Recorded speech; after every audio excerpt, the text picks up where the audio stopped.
Sir, I don't have any ideas.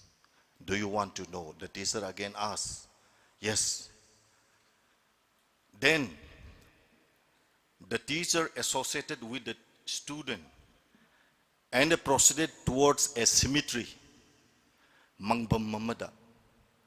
satra dubu puduna sale ozaduna. Ozaduna hai. Mapam sida cemetery sida leiriba. Masing thi bangam daba mongpam singse. Great potential sing adugi mongpam ne. Like you, they wanted to be khwaidagi mathong na phaba, khwaidagi maraibak phaba, hiram kudimakta masak naiba luchingba, oigi hedana khalamba, adugumba potential leaders singdo maduni ngasi yataraga mapam sida leiriba akoina mongbam sida uriba singse. Therefore, you need to learn something from them. Adumaina ozaduna satrada great potential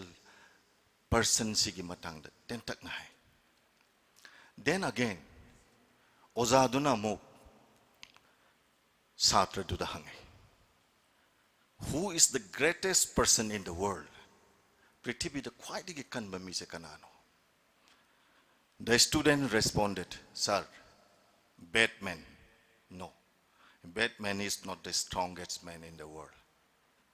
You try again. The student again said, Sir, Superman. The teacher again said, no, you lastly try. At last, the student said, Spider-Man. No, Spider-Man is not the greatest man in the world. Then, sir, who is the greatest man? A greatest man in the world is the one who can control his emotion or passion during the time of anger. Asaw bana phataba ngamaktraba matam amada ma masagi pukning dubu control tawjaba emotion dubu phataba ngamma mi aduna prithibida khwaidagi kanba nupani. Asumaina oza aduna satra duda tai. Paumi yemana, a journalist asked some question to a successful businessman. Mai pa aba businessman amada. Paumi yemana hangi. Sir, what is your secret of success? The businessman said, good decision.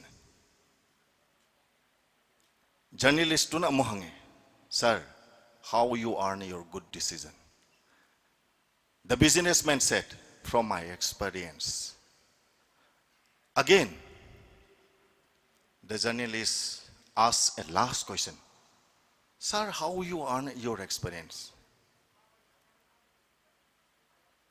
From my bad decision. Unless we have a bad decision in our life, we are never possible to have a good decision. So that what I want to mean, in the game of football, we can replace a player. But in the game of our life, we have to play our own game. Therefore, my dear students, aina pick liba Maheiroi singda thamning ba wapam kharale. Many people are talking about success and felicitation. Yes, very good. But that will lead to some other way also. How? What we mostly need in our life, success is something related with progress. Ngasagi aims ki keynote address ta yamarik chumba khara yaurame. I really appreciate the keynote. From that also it built something in my mind. What I feel, significant yamna significant oiba mai pakba aduna hena maru oibra haina ai khale masigi matangda di ozana hena marik chumbu wafam thambiram gani aina khanjari badi as we born miyoiba amma oina pu obanina we born only once not twice akoi amuktani po ibsi asigumba mapok sida time will tell us the value of life. Life again will tell us the value of time. Satra singna, Maheiroi singna, madumadi khanghaninge. Akoigi Maheiroi singna, marom dom lokzaba ngamgadaba decision khara, mapung phana thamnana bigi pandamda aims na tabak ayamba si tawbra idana aina assume tawe because education si transformation ni the main objective of education is to bring some transformation and also healthy brain ohen bani madugi procedure duda liklam duda aims na thabak tawbra haibasi khalle aduna whether leaders are born apawa luching bahai basi mama puknung dagi polak pada yauraba pratibha amara natraga koina khusemna khangu thakta semba yabra khangu thakta semba yaba luching baduna akoi bu karamba lambi amada punsi luching gadori mama puknung dagi pithorak laba adugumba pratibha kayana kuplaba luching baduna asengba luching ba ma oiraba matam dadi akhoi je karamba mafam amada karamba punsigi tak amada karamba imalai bak amagi kannana ba karamba matik chaba miem oigadagi habido aims na khara khara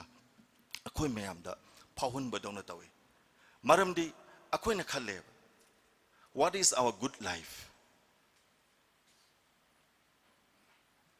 akhoi gi nungai ba punsi si bank balance khara leiraba material possession khara leiraba sel thum khara marang kairaba yum kai phura dalan khara saraga we consider as a good life madu maktin natabra khale when our attitude akhoi gi attitude see towards our society kari gumba khara tawraba matam amakakta good life amakak leibra na khale maramdi aphabalu chingba mana or aphaba politician mana a true politician or a good leaders prepare for next generation whereas a pseudo leader or a politician prepare for next election gi damak akhoi bu koksi brainwash tawri baluching badugi makhada chatna phabra or the leader who aims for bringing some changes for the next generation adugma mi dugi marum thupna koi hingba ngamnaba adugumba misak ama oiba ngamnaba akhoi kanagi makha ponga dage habududi akhoi na hoji ki matam si madugi warip to lobo matam am oyena khale then in the eyes of a very corrupted doctor a sick person becomes his target not a patient and in the eyes or in the hands of a very corrupted engineer building collapse in the hands of a very corrupted politician the nation perish pungloi loi adu oibatarabadi akhoi is oibana hen lumbra doctor oibani hen lumbra engineer oibana lumbra akak na balambi mada punsigi hinginge matam kharagi nungai badana phabra tungdala kadaba mi oiba samasina munai dana ningsang ba yaba maira makakte khoi na hinginge matam sida chukhat lambana phabra haibadudi akhoi munna khantaminasi aina loisalakpada mayamda thamjani ba wafam amakaktang de yamna kaman noiba philosophy amakakne. Time. When I invest time, I could create money. But when I invest money, I could not create time. Maheiroi singna khangadabadi. Money can be stolen. Money can come and money can go. But matam di ruin the way ade. Matam gi khongloi da chatpiyo ponsi da mai pakpo oiro. Good human being never die, only depart this glove. They always remember in every generation. Mihurul kudimakta makogi apaba good distingu loina mak adum lakada bo mihurul kudimakna ningsingduna dumak lehogani aduna loishalakpada akoi kudimak adugumba apaba luchingba ma tungda oiraknaba. Although we experienced a lot of setback or sorrows and suffering in the past life, haugiba punsida adugumba kayam leiragasu emotional oina, let us not stop lambida di koi lep kumsi haugiba tangka kayamada ipa ipo singna thambiramba tang laba koi gi iramdam se ipa ipo sing aduna ningamba lambi duda amuktang di puraga apavalu chingba ma puthokpa ngamaga akoi kudimak nungsi janana hingminaba ngamba dugumba mafam mama oinanabagi dai tamam luminarase hairaga punamak poina amuka hanna kai khumna jabo chari. Thank you.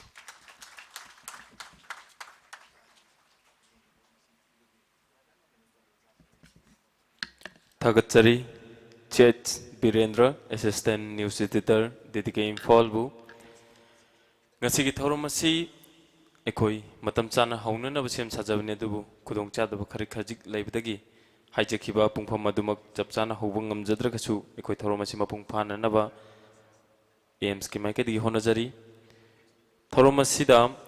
sarugyabi lengbirak liba singasi ekoi Maheiroi singsu yawbunina makhoigi khallaga thoromasi khara khajik samjinjaraga ꯑꯩꯈꯣꯏꯅ ꯆꯦꯄꯥꯎ ꯄꯤꯖꯔꯨꯕꯗ ꯂꯦꯡꯕꯤꯔꯛꯄꯁꯤꯡꯒꯤ ꯃꯔꯛꯇꯒꯤ ꯑꯔꯣꯏꯕ ꯑꯣꯏꯅ ꯍꯧꯖꯤꯛ ꯍꯧꯖꯤꯛ ꯗꯦꯁꯥꯝꯒꯤ vice ꯄ꯭ꯔꯁꯤꯗꯦꯟꯒꯤ ꯊꯧ ꯄꯨꯕꯤꯔꯤꯕ ꯃꯤꯡ ꯑꯣꯏꯅ ꯍꯪꯒꯠꯆꯔꯕꯗ ꯏꯌꯥꯝꯕ ꯅꯥꯃꯩꯔꯥꯛꯄꯝ ꯏꯗꯤꯁꯟꯕꯨ ꯉꯁꯤꯒꯤ 8ꯂꯛ ꯁꯨꯕ ꯑꯦꯝꯁꯀꯤ ꯃꯄꯣꯛ ꯀꯨꯝꯑꯣꯟꯒ ꯃꯔꯤ ꯂꯩꯅꯕ ꯋꯥꯐꯝ ꯈꯔ ꯊꯝꯕꯤꯅꯕ ꯑꯦꯝꯁꯀꯤ ꯃꯥꯏꯀꯩꯗꯒꯤ ꯅꯣꯂꯨꯛꯅ ꯀꯧꯁꯤꯟꯖꯔꯤ.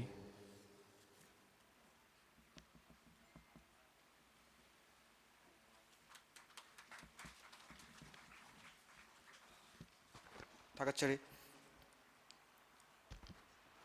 ngasi pangthokliba Apunba Ireipakki Maheiroi Sinpanglup AIMS ki taret suba mapok kumon numit asiga mari lenana presidium member gi phomphom lang lengsin biriba ka khumnajariba oja sing ka khumnajariba sing mingoina hangacharabada Dr. Dhanavir Laisram social scientist loinana ka khumnajariba oja Dr. N Sanatomba assistant professor Department of Manipur University loinana Coalition for Indigenous Rights Campaign Sirkagi President ka khumnajariba Somarendra Thokchom loinana aigi yamba All Travel Students Union Manipur atchungi President gi thopu biriba yamba Barayo Satsang loinana Council of Higher Secondary Education Manipur gi Chairman gi thopu biriba ka khumnajariba oja Mahendra loinana Apunba Ireipakki Maheiroi Sinpanglup AIMS ki President gi thopu biriba Rajesh Yumnam ika khumnajariba singbu ika khunbu chari loina ngasigi thoromasibu yawbu lengbirliba tongan ba lup singi thopu biba sing tongan ba school singi Maheiroi sing loina tongan ba institution sing degi lengbirakpa loina print namadi electronic media gi chilnaw singbu su ika khunbu chari mangdakta tongan ba ika khumnajariba akhang hai singna ngasigi thoromasiga mari lenaba amadi Maheiroi singda loina tongan Maheiroi lup singda yamna phajaba akoina Maheiroi lup sing tawjariba akoina tamsaningai oiba tasaningai oiba paukta kaya amakak pibiram labagi matung pibiram bagi damakta mamangtakta wangang bikiba ika khumnajariba oja singbusu thagatu phongdoksari तसेंगना ममांग तक ngang ki ba khoi all manipur recognized private school welfare association gi advisor so ibiri bo oza tomna phongdok piramba akhoi manipur da lai system sina maram oiraga manipur da tongan ba Maheiroi lup mayam tongan organization mayam ma mase koi thorak pani haidana ozana thambiramba simaksu akhoi tongan ba maikai kaya dagi lup mayam khak Maheiroi sing lup oira basuna tragna to topa civil society organization mayam khak phorok phaugalak matam sida manipur gi miyam na hangjari baduga lup tawri basing gi marak tasu maram nam masigu mama thorak pasi kari gum kadai da karam tawdana asoi mayam ma leibadagi masi tholak libano haibasi akhoi tawjari ba akhoi na yamna masi dum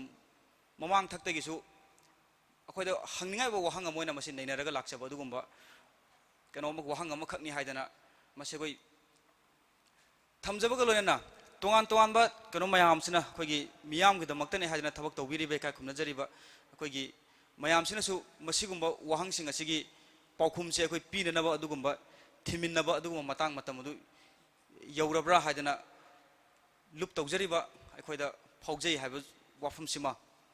ngasi tinbiri ba puna makki mafam da phongdok chai Maheiroi lup amo oina hoji phawbada tongan ba mahi masing tambaga mari leina ba thabak toram kaya amada makhoi leiriba Maheiroi lup mayam sina akoina punjillaga amari tongan asigumba keno mayam khak thabak mayam khak akhoi tawe leiba ko ba tongan be issue mayam khakta koi leiriba Maheiroi lup mayam se akhoi punna khusamnaraga punjillaga thabak tawmina ba se akoina chahi kharagi mamangdagi mase akhoi punjillaga akhoi adumak thengnamina duna lai handak tha kharagi mamangda manipur gi miyam da natra manipur miyam da natana north east gi miyam stage da yamna achauba dugumba kano makha oiba issue makha oiba nungnang ningai oiba posak amakha oina lakhiba citizenship amendment bill gi matang da akoina Maheiroi lup mayam se koi punjalaga akoi amat toina tongan ba civil society organization mayam se koi punjalaga koi gi apun me go ba thona du khak akoi gi lamdam sida su north east ki tongan bi state sing da unak badugi tadana akoi gi lamdam sida su adugumba akoi gi thona lingjen adu akoi leiriba lup mayam se punjalaga sigumba akoi gi to pangthok pamthok adugumba ithaudang adu akoi lawkhi adana phauje aduna tungda lakadaba tongan ba akoi gi iramdam siga mari lena ba iramdam asibu sohalak pa yaba adugumba issue sing do so akoi mayam akoi punna khusamnaraga akoi punjalaga sigumba kano issue sing thengnaminarakani thengnaminabagi damakta akoi matam chuppada akoi Maheiroi lup mayam se adumak sem saduna lei haiba wafam se masu ai thamjanenge aduga loirana yam matam ji yam sangna lawdana ba aino hona jarak matam da tongan Maheiroi lup sing sina paikhat chariba lokhat chariba mahi masing tambaga mari leina ba wafam no da ai khajiktang lakcharaba matam da matam kaya gi mamang dagi akoi gi mahi masing tamba tongan ba organization mayam na mahi masing tambaga mari leina Maheiroi lup mayam na quality education hadina laurga masigi lakpasigi saruk amoina hojik aikoina mamang da akoi gi mangang biramo oja sing su pan birame aikoina pamjaba mahi masing tamba madugi examination da mark yamna wangna phangaga madugi pass percentage wangna phangbu khakta dun natabada aikoina tammiba larik sigi manungda content sida kari karamba posak yauri masin aikoina tammiba larik khutam masiga aikoina tammiba larik sida aikoina hairuriba aikoina khangiba duga aikoigi leibak se thoiba tongan ba issue mayam problem mayam aikoina thengnariba awana tariba mayam siga samjanaraga aikoina tamuriba larik tudagi aikoina phangaiba aikogi wakhal loksingduna aikoina thengnariba problem sing asi kohanba masigi solution porapang ngamgadaba adu makalgi mahi masing tambagi kanlona makak oiribra haiba sida hena aikoina pungning changchan jaraga hariba asona kanda aikoina hena aikoina miyeng changjai matang ase lakku matamda kariguma matang chaba makhakta yamna aikoina thagat chaningba kano makhak aikoigi council of higher secondary education manipur gi aikoigi chairman jo oibiribo oja Mahendra Silaibiri class 11 12 ki maru oina arts stream sigi syllabus semak matamda mapungane history gi semak matamda akoigi 100 marks gi manungda 20 marks gi akoigi tonganba larik amakak phongaga akoigi manipur gi keno sina class 12 sida akoigi history se mayek sengna manipur gi history tamhanana bagi khongthang amakak akoi council of higher secondary education manipur nam akoi haukiba chahi kharagi mamangdagi lokhat piraktana Maheiroi singda manipur gi history gi maramda yamna mapung phana masi tamhanana bagi thabak amakak lokhat pirakpase lokhat pirakpagi damak akoina ngasi gi ꯊꯧꯔꯝꯁꯤ ꯈꯨꯗꯣꯡꯆꯥꯕ ꯂꯧꯖꯔꯒ ꯏꯀꯥꯏ ꯈꯨꯝꯅꯖꯔꯤꯕ ꯀꯥꯎꯟꯁꯤꯜꯒꯤ ꯏꯀꯥꯏ ꯈꯨꯝꯅꯖꯔꯤꯕ ꯑꯣꯖꯥ ꯃꯍꯦꯟꯗ꯭ꯔꯕꯨ ꯃꯁꯤ ꯑꯩꯈꯣꯏꯅ ꯃꯍꯩꯔꯣꯏ ꯂꯨꯞ ꯑꯃ ꯑꯣꯏꯅ ꯃꯍꯩꯔꯣꯏ ꯑꯃ ꯑꯣꯏꯅ ꯃꯁꯤ ꯑꯩꯈꯣꯏꯅ ꯊꯥꯒꯠꯆꯕ ꯃꯁꯤ ꯑꯩꯈꯣꯏ ꯐꯣꯡꯗꯣꯛꯆꯔꯤ ꯂꯣꯏꯅꯅ ꯇꯣꯉꯥꯟ ꯇꯣꯉꯥꯟꯕ ꯃꯈꯥ ꯇꯥꯔꯛꯄꯗ ꯂꯩꯔꯤꯕ ꯑꯩꯈꯣꯏꯒꯤ ꯁꯦꯂꯦꯕꯁ ꯑꯦꯟ ꯀꯔꯤꯀꯨꯂꯝꯒꯤ ꯑꯣꯊꯣꯔꯤꯇꯤ ꯑꯣꯏꯔꯤꯕ SCRT ꯑꯣꯏꯔꯕꯁꯨ ꯅꯠꯇ꯭ꯔꯒꯅ ꯑꯩꯈꯣꯏꯅ ꯕꯣꯔꯗ ꯑꯣꯐ ꯁꯦꯀꯦꯟꯗꯔꯤ ꯏꯖꯨꯀꯦꯁꯟ ꯃꯅꯤꯄꯨꯔꯒꯤ ꯂꯩꯕꯤꯔꯤꯕꯁꯤꯡꯗꯁꯨ ꯁꯨꯃꯥꯏꯅ ꯑꯩꯈꯣꯏꯒꯤ ꯂꯣꯀꯦꯜ ꯀꯟꯇꯦꯛꯁꯇ ꯌꯥꯎꯔꯤꯕ ꯑꯩꯈꯣꯏꯒꯤ ꯀꯩꯅꯣ ꯃꯌꯥꯝꯁꯦ ꯑꯩꯈꯣꯏꯒꯤ ꯀꯜꯆꯔꯒ ꯃꯔꯤ ꯂꯩꯅꯕ ꯑꯩꯈꯣꯏꯒꯤ हिस्ट्री का मरी लेना अखोई के जोग्राफी सिगुम मयाम सिंचे मसी अखोई पुन्न मसी यावदना मसी खंगदना अखोइना तमुरुब लारिक असिना अखोइना तमुरिबा तमिबा लारिक सिदगी तांचलिबा अखोई मही मसिंगसिना सिगुम्बा इरम धमसे थोकलिबा तोंगा तोंगा इशू मयाम मसिदा अखोइदगी अखोइगे सर्वाइवल सिंगना रहिबा पोचिंग मसे मसे अखोई थेंगनबा ngमोय हाइबा वाखलोन सिदा सिगुम्बा अखोइगी इंडिजिनस के बा मचाकसिंग से अखोइगी सिलेबस दा अखोइगी करिकुलम दा मसे अखोइ हापकदबनी हाइबा डिमांड सी मतम सांगी ममांगदगी सिगुम्बसे अखोइना अदुमक मसी चथरगा लाक्सबनी अदुना ngasi अखोइना ngasi एम्स की तरेत सुबा फाउंडेशन डे की थोरम से लाक्पिरिबा तोंगान तोंगानबा स्टूडेंट ऑर्गेनाइजेशन मयामगी अखोइगी थौपुबसिंगसु लाक्पिरि एम्स की अखोइगी थौपुबसिंग अखोइगी केनोसिंगसु अखोइगी मांगदा लेंसिलगा लेबिरि अखोइना माहेरु लुप अमोइना अखोइना थबक तौमिनरकपसिदा माइकै असोमदा अखोइगी माहेरु लुप मयामसे पुंसिलगा तोंगान तोंगानबा अखंगहै लेबिरिबा इका खुमनजरिबा अखोइगी यूनिवर्सिटी की कॉलेज की नत्रना तोंगान तोंगान अखोइगी सोशल अखोइगी सोसाइटी की मरी लेनबा थबक थोरमसिंगदा अचौबा अखोइना लेबिरिबा खुदम ओइना पंजरबदा अखोइगी गसि मांगी लेंसिन बिरिबा अखोइगी ओदा धनबीर होय मयाम सिगुम्बा मयाम सिंसिगी सजेशन लौरगा अखोइ माहेरोइ लुप मयाम अखोइ पुंजलरगा सिगुम्बा सिलेबस एंड करिकुलम मसिदा याउदरिबा कंटेंट सिंगजैदा अखोइगी मसिदा कित अखोइना फंगदोरिबा केनोसिना अखोइगी इरमदमसिगी अखोइगी फुरुप अमोइना लेरिबा तोंगान तोंगानबा फुरुप मयामसिगी अखोइगी आइडेंटिटी के क्राइसिस लाइबा अखोइगी सर्वाइवल सिंगनरइबा मयाम सिंगसे मसिगुम्बा सिंगे थेंगनबा ngamba अदुगुम्बा मी मयाम अमखक अखोइगी लेरिबा सिगुम्बा हजि हजि अखोइना फंगिबा एजुकेशन अखोइ सिगुम्बा एजुकेशन की सिस्टम सिना सिगुम्बा अखोइगी सर्वाइवल ग मरि लेनबा अखोइगी सर्वाइवल की स्ट्रगल सिदा फिट ओइहनबा ngamba अदुगुम्बा मी मयाम अमा अदुगुम्बा इरेचा मयाम पुथोरकना होनाबदा अखोइ पुन्ना हिरम असोमदा खुद समनरगा अखोइ चंगसिन मिनसी हाइदना अखोइना मसिगी अपील सिमा थमजरगा आई स्वाइदन टेंशन जगे थागतचरी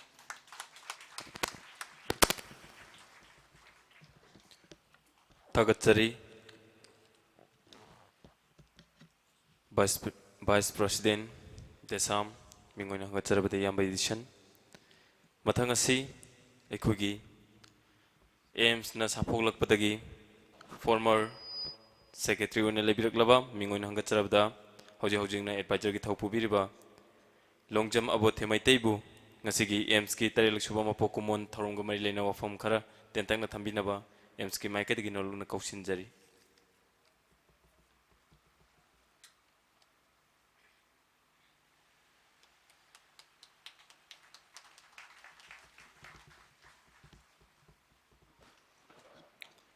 अहानबमक्तदा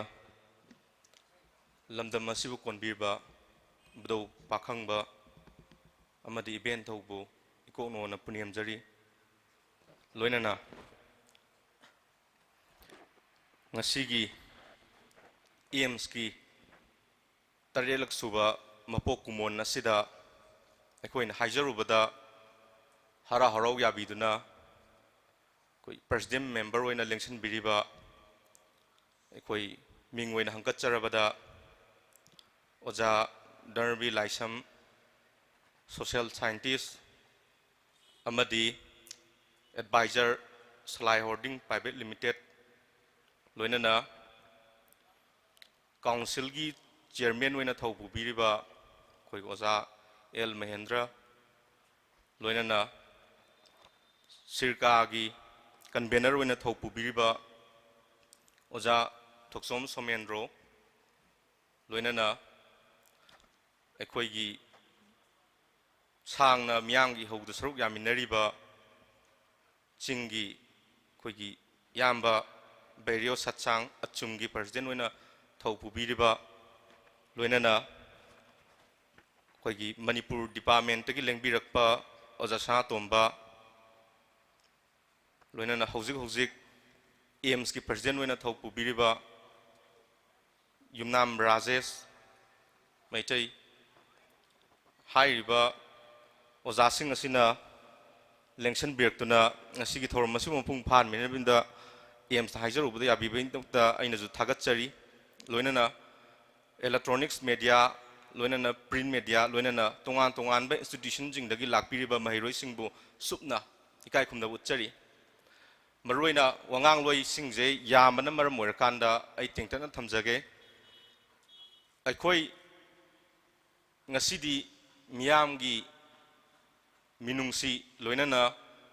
aikhoina honajarakpaduna ngasidi phida ama khatang phangakanda Apunba Ireipakki Maheiroi Sinpanglup haiba lup ama oina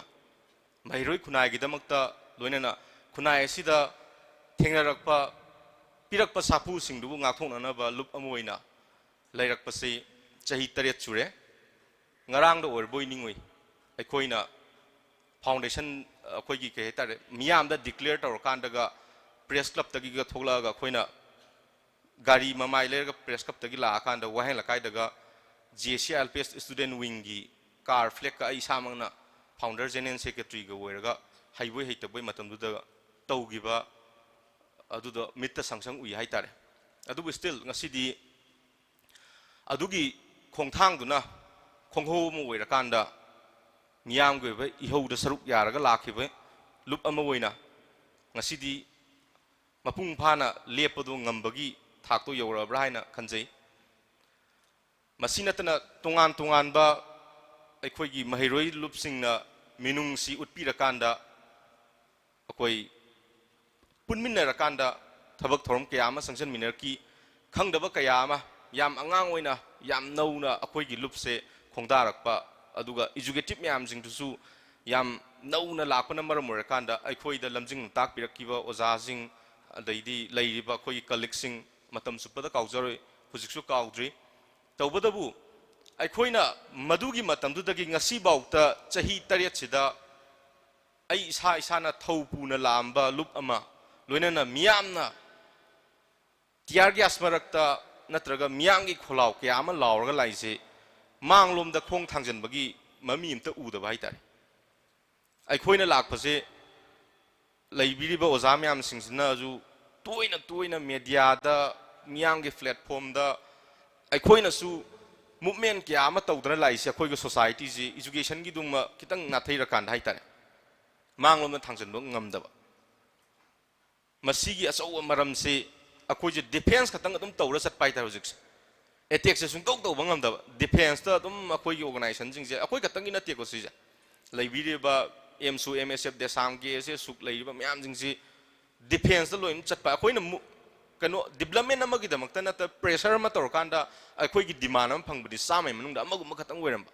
adu still hujuksu akhoida ningdom po maga lairiba ngarang handa tawgiba CAB defense tawine akhoigi oiba anouba kano khudong sana na bagna tra akhoigi sakwa thorang ma hapiyo constitution da hapiyo na haibagi demand dudi phangda bai tare adugumba dudi chame manungda amagum oiba sumai tawdana sum chat kibna maram orkan akhoida development sungai lehendre conflict situation amada adum puraga akhoigi state se chatpana maram orkan da ngasi mak mahi tamiba Maheiroi sing kyam tangdu leitana laik tami haidi kanaguma mi khrandi hai Maheiroi lu myam linkhallaga school chhatra jing Maheiroi sing de school le puthoga ihau hawle madu yarigoi madugi wahai do hain janing de haidi akhoina mamang tharaga satline akhoina mamang tharaga satlini makhoigi su leibaki saruk ama yawe do makhoidu ju khangan ba mathau tai Maheiroi sing duna class manung da like tamakanda full mark cham sum phanglega moral science ta phangler kana sona kan history du sama phangakanda akhoiga Manipur gi history khangam da Manipur gi history kaira kadroba natraga akhoina tamuriba moral science tu gi utilize to bam pham leitrak tardi akhoi society da mahai tamubagi kana ba fruit to pibam khangoi duine maduna maram oirakanda laik tambal oirakpada akhoi khongda pham leiramoi dauba akhoi gi ngamkhai amadi leiba akhoi gi senmilo loina mak cholakadabana maram oirakanda chaja inauza noi akhoina sigi phibam je leiba ki leire hai matamda wari sarkan adudi akhoiju saruk yari na thogla kanda akhoina mamang thara sangjan giba ngaktani moi tiar gas marak ta thar kanda akhoina tungda thangaga leiba na tai tare akhoi mamang da loi thara salini aduna tangai phadana miyamgi issue da yawning daba aduga miyamgi issue je masak khangdaba loina na leiriba Maheiroi khunai amadi leiriba akhoigi society da kari chatnari khangdaba mijingna tatana akhoi khra mapung phade na khanjar moina di mapung phade na khanjlam bayai adu mapung phadra kasu society da kaigumba role ama lorga kaigumba thabak thorom khara tawjarge khalliba khoida yam akaiba piba yam toina khoida mithin jaigi style na tawbje thokta ba nati haita sigi poche tawhan janingde aikhoi amana torokpa pota amana support torokpa lalaga ju sumthokminaji natraga lalaga ju semthokminaji loinen aikhoi huzik tongan ba wakhalonda tongan ba organization oina leibwani thabak thorom di ama khatani adu leiriba huziki yengai ba mieng India government na loina na aikhoi state government na tawriba thabak thorom sing da khoi mahi khathang tamaga leithokpagi matam du oideba huzik achawba lan ama mangna taraga leiri ai sana su sum expect tawbada akhoi population demographic imbalance kaisal laiba population gi warfare chathariba tawriba economy gi myam jingji marakta conflict le helakanda huzik inau nongna akhoi gi oza jing ju yam toin thambiba akhoi na ju khandharubada chumena khanjariba resource ti akhoi lamjida gi thokpa resource khoni pugibagi lan ama mangna taduna leirabani sigi lan sida Kanglei masen hana handuribani ngasi nungsinana loinariba nungsinana chamin thakminariba akhoi gi singi isil naw sing loina tampakta leminariba tongan ba phurup singse resourcing na maram orakanda India government akhoi masen khana handuri thangna yana handuriba adure lemak pakhra do moina namthak torga moithiam torokanda natraga kaigumba khra kudong sa bisalakanda akhoi namda nambagi lalong ama silabra haibagi chingnaba je akhoi da poktaba ngamde aduna mangda tariba akhoi gi lalong silaiba singse akhoi maran sinaraga natraga asoiba puthoknaraga natraga hunaraga madugi matamdo adu akhoi leihallagumsi akhoi amato oina punsalakanda lishang sina laksi adu lishang sina urakanda thabakto sangjanminaje haibaje ai tena thamjanjage loinana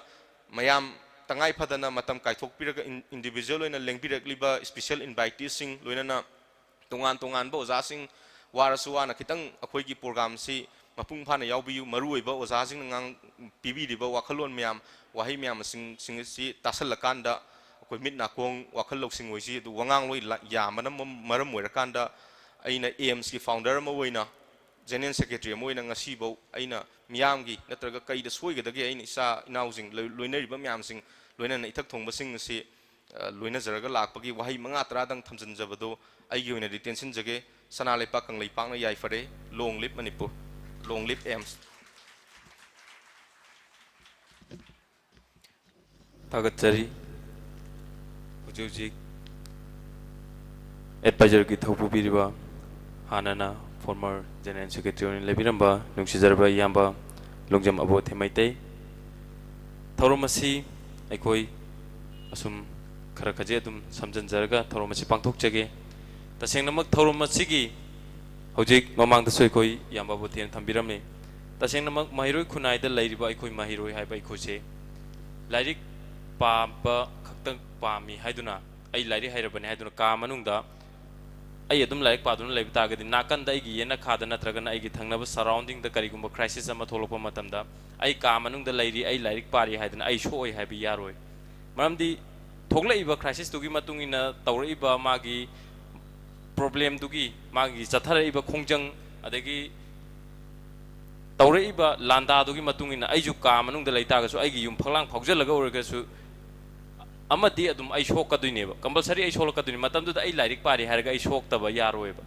aduna ne Maheiroi khunai ngasi miyam gi damakta aikhoi Maheiroi lopsing na mangjin thajara kanda Maheiroi khunai gi mang thajaraga aikhoi ngasi miyam gi mang thara kanda changsin jariba khongjang kudimang maram aduna ai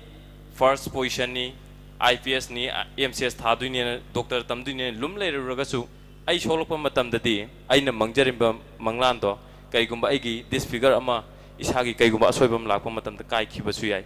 aduna punchi habasi tambang amde chaliba punchi khongcha sida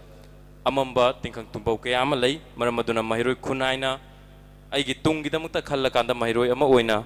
tunglam chatki damak aigi tungda lakadaba aigi generation gi damak karigumba thabak thorom khara tawromba Maheiroi khunai khogi khwaidagi soifadraba kaifadraba thaudang ama khangni haibasi AIMS ki maikadagi thamjari loinana ngasigi AIMS ki tare laksuba foundation dega de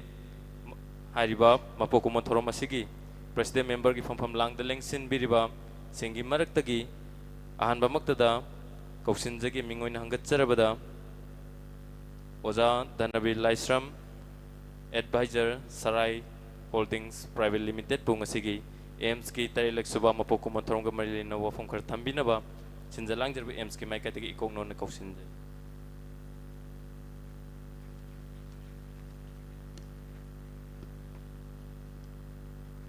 Panopo kay konbuchari ahan magtaday ng sinbiriba president members in Maruena ay Maruk El Mahendra Chairman Koisem and Sanatomba Assistant Professor Manipur Department MU Somarendra Thokchom President CIRHCA aduga Rajo Satchang President Achum aduga Rajesh Sumnam President AIMS kay konbuchari Manipur kan bangam dong mandre thenge it is too late Manipur kan ba yam war ni yam thenge ko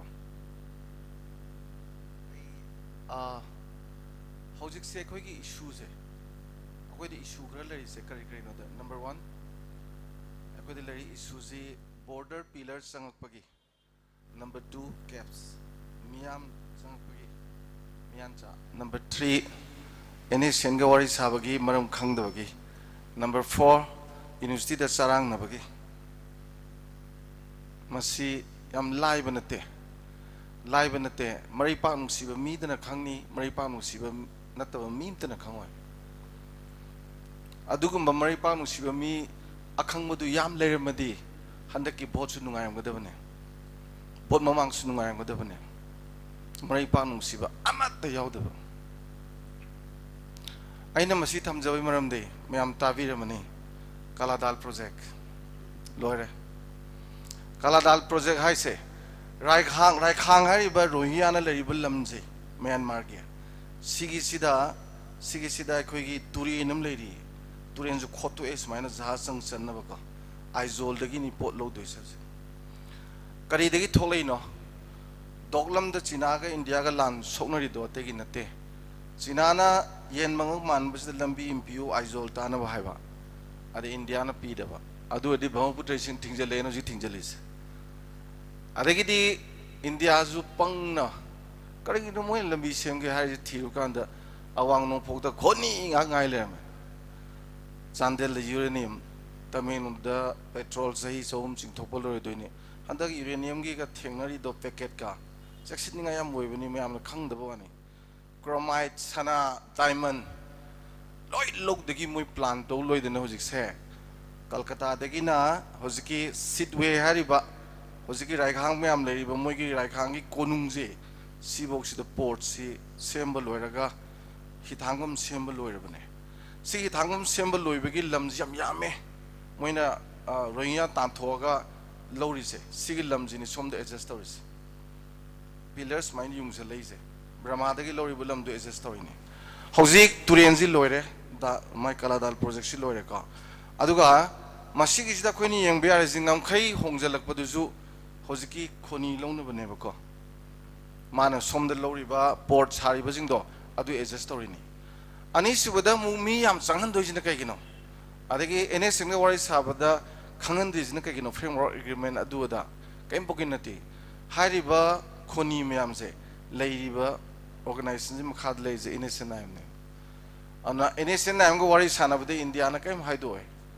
ada hogiba sahida city convention the business summit ama togibagi 36 memorandum of understanding tawnari bu lai myam do Europe tagi Asia di lai myam do sigum bagi ngaktane koina khangda bai wane koidi khangde dana ko khangande koidi ko adagi di aduna maramai da mai wari sabs kom haidu oroi kondangda awang nongpuki hariba khoni myam loi pekpada more than 20 lakhs chip level change ahong level do da khoi gumane to we are insurance pw adu pw na condition me am le piro doine ahong level ha chip level ha se adu paisa ki dang pirani mai nu pi ngang le helani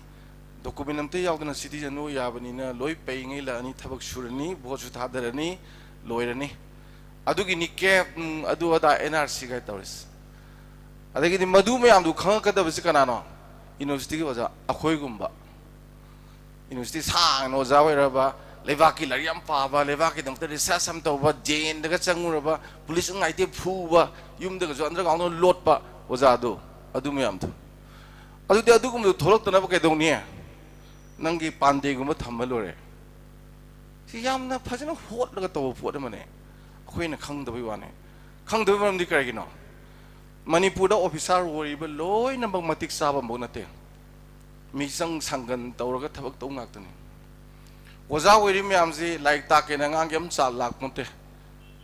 ꯁꯦꯟ ꯈꯔ ꯄꯤꯖ ꯑꯃ ꯈꯔ ꯇꯧ ꯂꯥꯛ ꯉꯥꯛꯇꯅꯤ ꯃꯟꯇ꯭ꯔꯤ ꯑꯣꯏꯔꯤ ꯃꯌꯥꯝꯁꯤ ꯅꯨꯄꯤ ꯀꯣꯏꯔꯒꯦꯅ ꯃꯟꯇ꯭ꯔꯤ ꯑꯣꯏ ꯉꯥꯛꯇꯅꯤ ꯂꯩꯕꯥꯛꯀꯤ ꯏꯔꯥꯡ ꯑꯁꯨꯛ ꯂꯨꯔꯀꯥꯟꯁꯤꯗ ꯂꯩꯁꯥꯕꯤ ꯌꯦꯡ ꯉꯝꯃꯤꯁꯨ ꯑꯉꯛꯄ ꯅꯠꯇ꯭ꯔꯣ ꯇꯨꯝꯕ ꯌꯥꯅꯗ꯭ꯔꯀꯥꯟꯁꯤꯗ ꯂꯩꯕꯥꯛꯀꯤ ꯈꯟꯕ ꯃꯤꯗꯤ ꯇꯨꯝ ꯌꯥꯗ꯭ꯔꯦꯕ ꯑꯦꯝꯁꯀꯤ ꯑꯉꯥꯡꯁꯤꯅ ꯉꯁꯥꯏ ꯉꯥꯡꯉꯤꯁꯤ ꯀꯔꯤꯝꯕꯨ ꯅꯠꯇꯦ ꯄꯥꯈꯠꯂꯛꯇꯅ ꯇꯧꯔꯛꯏꯅꯤ ꯃꯇꯝꯗꯤ ꯂꯩꯁꯤꯜꯂꯛꯇ 이마기 선대미 이마디 ngak yawre du never leris thamjening is lupsu lup to bi matam da ai president oige secretary oige na paktan tanar poi binu matik cha ba tholo oisnu officers matik cha ba la oisnu leibaki thabak to ama hoiro oja hoiro professor hoiro adu hoiro one om chanon da pakta u to sen bi bizina maram oidena ngasi si yona degradation je ai lakhibane khale अथोजी लूरीज कन मंगद्रा ngमोइद्रा हाइबुदुने आइना थमजनिंग जते इनतबा हायेंगने ngasi managanda bo akhoi खाव लारि खाव पुरगा चलिबा अंगांग म्यामसे सिना सही कुन गी मतुंगदा आलू गी बोरा तिलौ गी बोरा ओंथोकदो मदुनि नुंगाइतबसको आलू बोरा थांगदुदि फरे तिलौ बोरा थांगुसु फरे फ्रिज सगाइबा मुलिलगा सेलिबा ट्रेन दुगी मैखु थोलकपुदु मसादा चुरगा ममितगी ताबा मपिबो मुसु मुरगा ट्रेन दि हुंतोरबा तन मकक अमा खुलगा cup कपतना येंगागा ngasi Manipur ji mamangi karamba miyamna piramino na manai bu kutum sugadabu sai kun phadre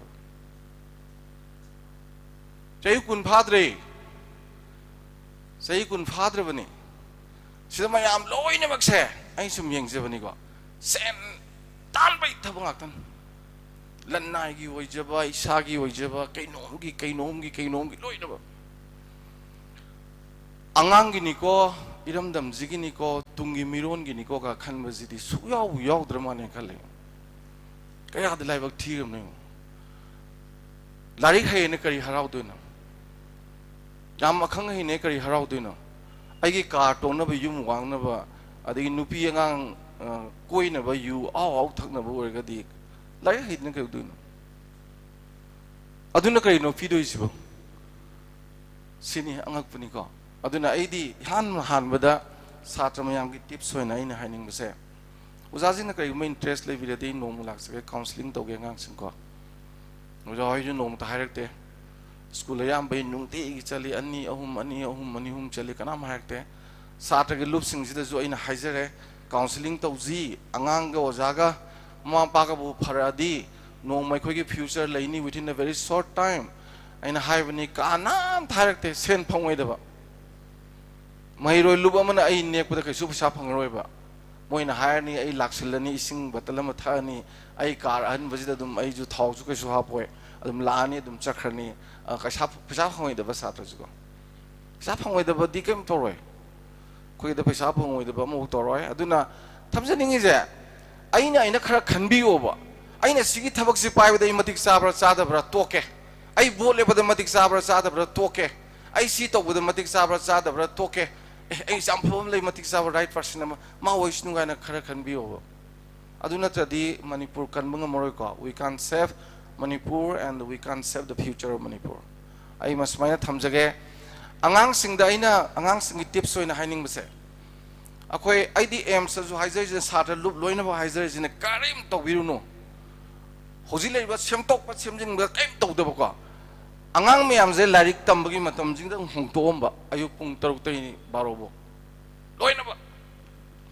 maram di India ki di pung tara sapsai ba Delhi da di pung tara je se breakfast sar ga hogolak pa kuidri ba akoi di pung manga da hogolak pung tara kai ba si pung manga mang ba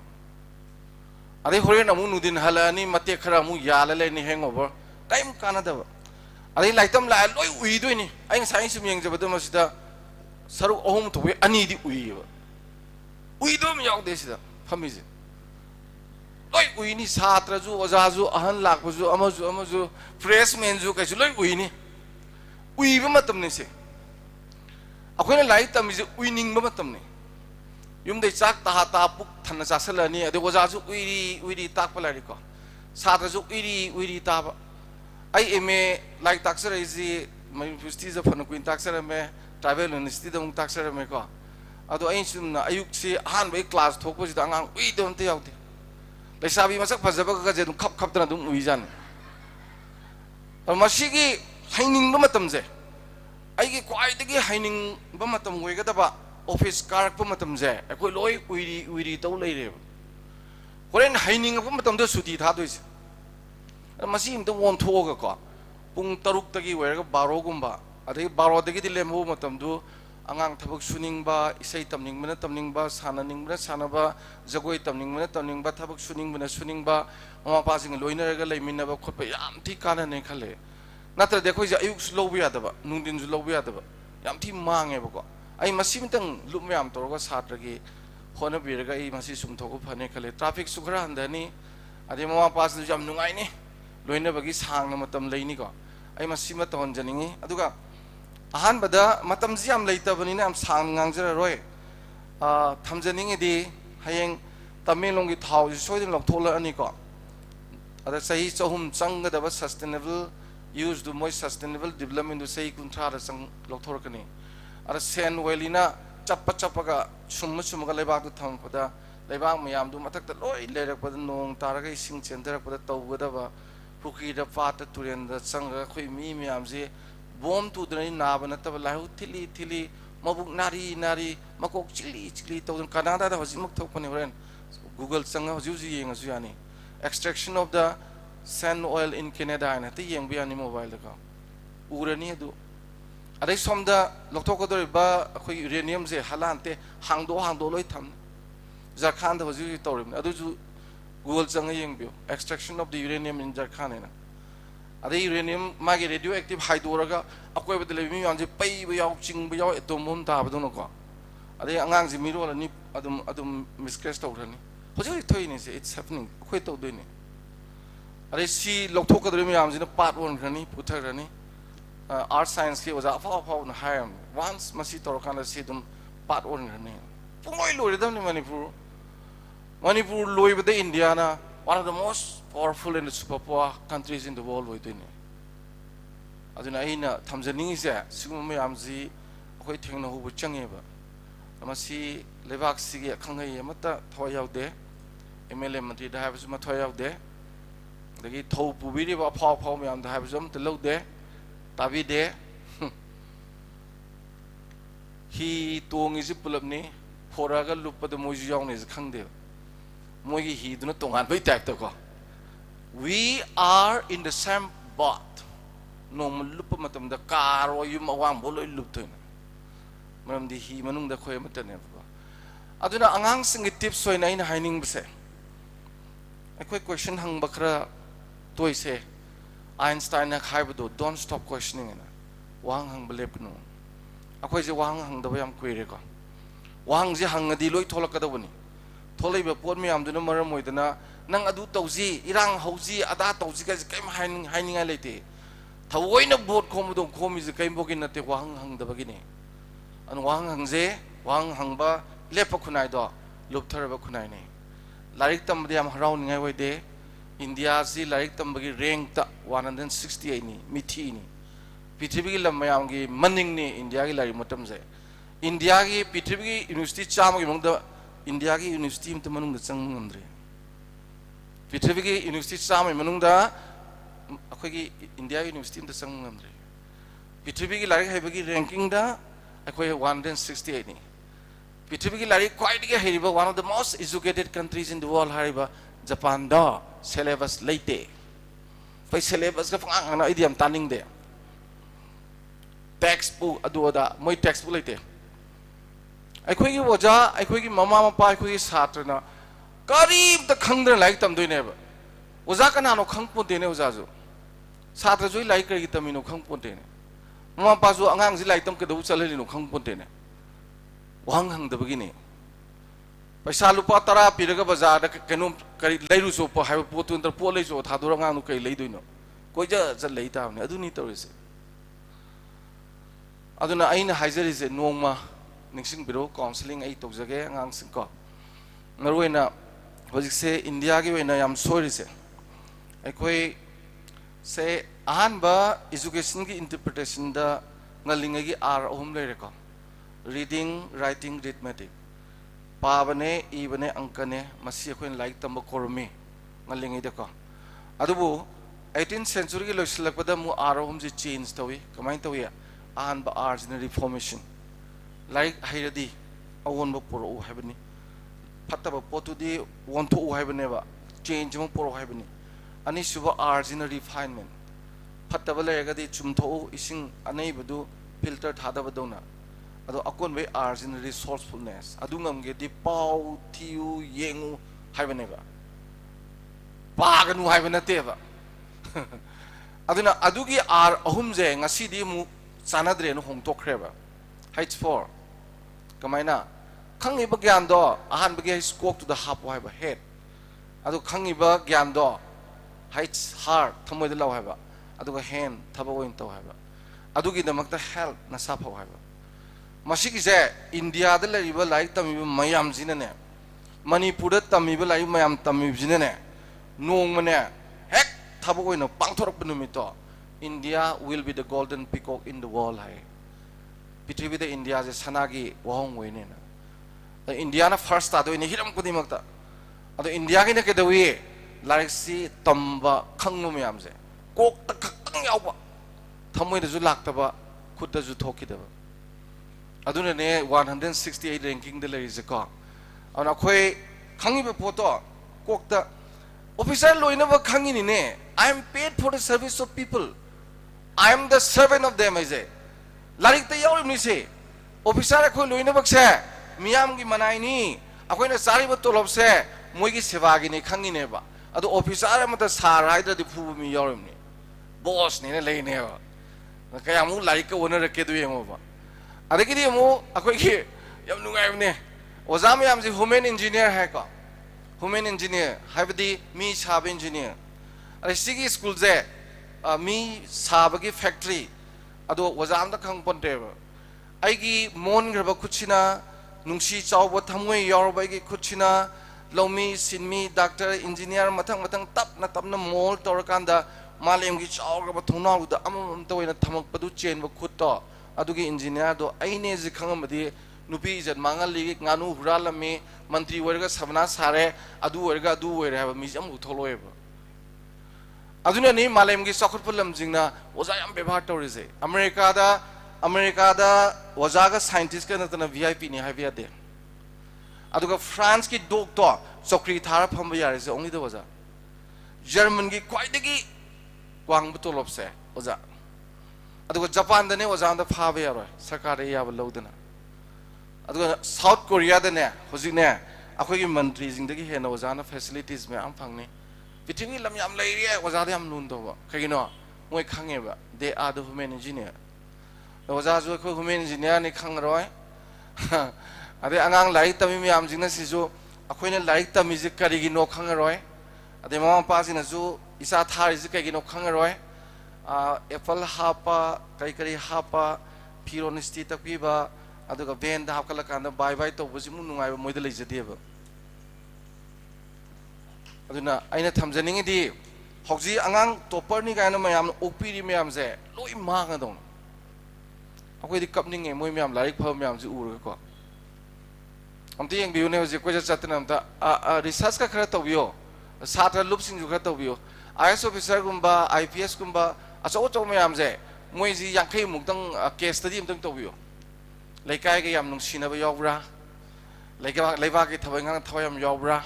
Tolo Pangman Nupi Mapam the Loi Libra. Ha. Nutigi massage Mamma passing no the tuition Marie Manga Purusalaga, Haying Tolo Pangan and Nupi Mapam the Tupam the go. Miga and the Yang Dava car a movama glass castle like I Migam Boko. I would each all over me to one of them. I said Lariam Higalaboko, like I me Bokona, Gregino. Ako like them with the Angang, the Moapana was an Kana injector is the IQ Kaktaneva, intelligence quotient. Matik Sabangang Yaw the Ohum never, emotional quotient, social quotient. ꯑꯩꯈꯣꯏꯒꯤꯗꯤ emotional ꯀꯣꯁꯦꯟꯁꯨ social ꯀꯣꯁꯦꯟꯁꯨ ꯈꯥꯏꯗꯣꯛꯍꯧꯔꯒ IQ ꯈꯛꯇꯅꯦꯕ ꯑꯉꯥꯡ ꯁꯦꯝꯃꯤꯁꯦ ꯑꯉꯥꯡ ꯂꯣꯏ ꯃꯥꯡꯒꯗꯧꯅꯦꯕ ꯖꯄꯥꯟꯅ one of the most educated countries in the world 하이제 SQ가 아두가 마기 거기 EQ가 좀 이런 왕해봐 자판다 앙앙 아마따기 셀레버스 레이로 라이크 탐바다가 뭐기디 틴전 바죽 뭐이디 applied education 하이 아코이진다 unapplied 꼭 드듬 레후바 뭐기디 앙앙세 nursery 타 메칼로 class 1 타 메칼로바 마마지네 세 glass mga chamalani plate tara chamalani areidi cup mga chamalani kya same cup kya same cup kya no mga glass kya no mga plate kya no sana tara pelok kya same mami 20 tinjamlo hire jeju tingde kolomju tingde cup plate su samali mama ga loina bukham phengmi ne uncle loigra tinjan mako are amuk chamalani nongalaga du 15 same kya same 15 ngarang kya same 20 asina kya ngarang na kya heli khat ngai khal mana mama 5 ngarang na heli khaidok puloi asabot matum pro ne hawa yang khai pro ni angang da pi ni akoi mumi tara ni mana ne lusana ma khat noi ne angang sina akoi mumi tara sima sing thi do kan da chana ba yang khai kaya thungna ga chamana ni ga khal ga manga ga yele yena ba tami ba this is applied maths tawri ni moi thabak ka loina ka aduga angang se mayamna khangbi ga da angang lari yam pa angang je phura ba ga dam ne toksan nei ne ba adubok mama pa na khangje de ba ojana ju khang de United Nations gi UNESCO na prescribe tawri je nursery tam ba angam na minute trying to like pa roi ba pa ya roi hoji nursery tam angam like pa lo ba ihel lo ba ni tara yo ba da horani skang che adu toyena adama pa phujal laga pungam pa halem ni migi brain gi receptive circle the minute trying to degi hen na prescribe tawdrab ne ba capacity je adagi di class amam hen mo kudingi minute ani ni hen ga dong ni ko sum a metric tha ba nga pa ba ya like 45 minutes kitne ba pero 45 minutes sar je oja me ana sab na te ba UNESCO ki guideline ne ba my receptive circles the brain is soaked na ba moina loction ba ba aduna moina life pa je punga ma kitne ba only 1 hours morning the pungama nungdin the pungama sakmang the pungama nungdang tumanda pungama pungmari coffee aduga ayam matam dudi thabak suitmin na dana loina dana mamaga emotional question du regain tong na phana ga devne ba adu hoji topper tarimi amje na wai de tarimi amje am ta hangoba khongjom de yaw bra ga ne yaw em ta roi 30 na ga chalu bra kanam chalu ba ko kari ta socially kaim yaw roi adi imung na ju thabam ta suoloi class 10 thaga da angang du mama na sak in biri mi adu office ta hairi ba sai ngang di kam innocent kam roi hoji bok sak elina mama du ga masa du ga learning gi manak ta pur dong ni leng ba du yam phabo ne longnari ba khoina ko phigam sathi na chobani angang sing ji self study na se saireng oigera wareng oigera angk oigera mana nai na khanjer ga puthora pa ba I ba to ba self study ji ne ba khoina logic na hayeng reasoning lak toise ado hek chalaga ayukta mo ojamna jar ta ga irga pire ade amanung chala jar ta pire adu chimpa ba pure adu me andu parikha da hang bu jar hang sanai ta man phangu lari ha ga do adu ni uji chathari je adu self study later di logic later di wang hang roi adu na kobi gi no ina haisen ningi se mayam tinbi boloi tabiu pitribi gi oina yana rabam leri ko number 1 theory gi damak tane koin like first theory do aigi logical queries duna magi query torakanda humna thirakanda interpretation tholakadabani sigi interpretation je sigi matungda observation lakadabani observation ji matungda aigi recommendation lakadabani sigi si maina puthokpadane khabar de igera wa angangera larik igera mina loin phajai academic oi haini sigi beyond that chat khabe ta hairoi khwaidi marudi ani suba logical query haisne khandabagi changse ada koi gi amta khandadre self study to hondramina ko angang loi mange noma interest le biradi oja jing gi ju wari saji satra gi ju saji aidi mamang sahi du dagi free oire hojikan se nungti gi angang wari sab chali akoi gi upai ha bu hoji phambi bangang mocha myam je moi gi makok sida akoi nam pamjaba national character do haphoraga hayeng moina acho sang oirapda anoba manipuram di lakane ba aduna tragadi laroi laik sulana tamgre adagidi akoi concept si loin clear oidre adagidi aran bangak tane khoi tonari se aran ba to wa haibuduna aiba kore ko even khoi miyam phawda sum chat pada yum phaja phajaba matam jigi yum rang phaja phajan taiba miyam ji urga mayam ji kyam kalakne sigum yum ama punsi da sabang amar ko gaina matha sana ba ga ju yawm ne ba sari ba yum di hura laga sai ne jam khangde sari ba yuze yumje hura laga sai ne jam khangde aduga sari ba yum dugi manungda imung ngai nam leiri ba yum du dagi imung du na maru goi khangje de ba khoisi imung du ne ba ya maru goi se imung du faraga ne ba le bak farak toise ada imung du gi di no da khana de ba yum gi di kayam khane yam leigre noma matam phangda ai laksage ojajing interest le di kobiro ai smai haram bi korok pa yam bi yaude ojajing interest adum leita bajane adum khange auna government gi school gi ojajing ayam ba kya haigan de ko aina di target am tok jabajin government school da aduna losin jarak pada ngang bi gada ba yam leiri khangai miyam su ko adu amoiro aims tumba adagi desang gumba MSF kumba MSU kumba tongan ba khoi loop mayam jingsidagi yam hena paring chumna Maheiroi khunai gi wena thabak tork pasu yam yauri loop mayam sidagi ko loop loina ba phai haibasu yade aduga fatte haibasu yade adubu laimin ni na kana na khare hena lei gai sidi first second third gi mong gadi leibam thoi dana ko ana farak fana mayam gi thabak tork poisinu ai khoi heta sinabiu matam ma de ta kobiro larik tambagi angang jingi wari utai sabagira magira hojite khoi di am free oire ado chigum matam jida mayam gi mateng pangna ba dum haibiro laksage ado ngasi gi foundation day ni na ai wish to jage lakadori ba chahi kya sida manipur ima khudang pi phamna dana ning ba chuktung thungjadraba ahing yam satina thengak pada sida wanda kapiba ai pari lebrai mom lebra khambi mekaloga haibado adumaina yamna ahiknana wajari imagi mamit ki pido taithokpa ngamgadaba lup oibiu aduga inkhalai ba naha mayam singsi asagi aina sida hek khalleba akoina function ama to matamda mai je sukhale candle je ai hange kai gi no koina candle hek sukhali je sai wahang ba lep kan hoido ada nongma ahanamna hai mana mana hai wang mada khangdra de mingon da koi ti ra hangdam ni ko ai maitei pungji hangmada sahi chahum chang sahi ahum chang nambol dai tom bin lai gidre ahan fasan tak lai ko ai khange noi di wang yam hangdre wang kar hango ada sma hai si jam phajabane koi gi numin mana tar kanda gitanjali ne nobel prize phangise numin mana tar kanda kanana mangan pibi gadage na miyam sina waraba matam sida khoiru thomai sina thole ai mangan pijage na ada mayam sin nokshin bibjane ba numit mana tar ga nang guma khoiru thomai na mangan pi ni ga na ada khoiru thomai ga adagi numin ma ga yeng naro badi samudra ga ising sama gumbani dana ada khoiru thomai na hai ba yes yengo dudi kok tagi churo mai je na chuhale kok tagi churaga sum a khong yu boloi chak thoga masase pumchak sakhidoine ba mana pumchak sak matong pung ani ahum je mai udoine mai la mangan thoktoine ba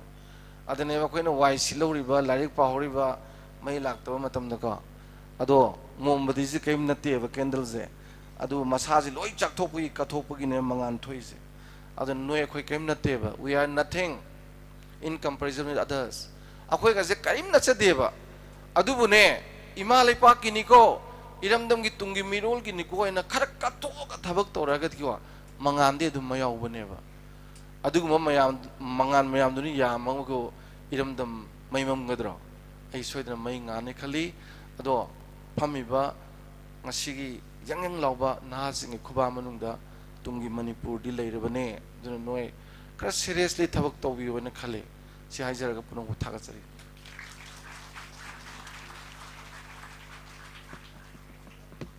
타것자리 민고인 한것자리보다 오자 Dr. Dhanabri Laishram Yamna marik chumba tunglam chat kidamak lakadaba asoiba Kanglei Manipur no oirakadaba tarakadaba awaba kaya singadu ubiduna ngasigi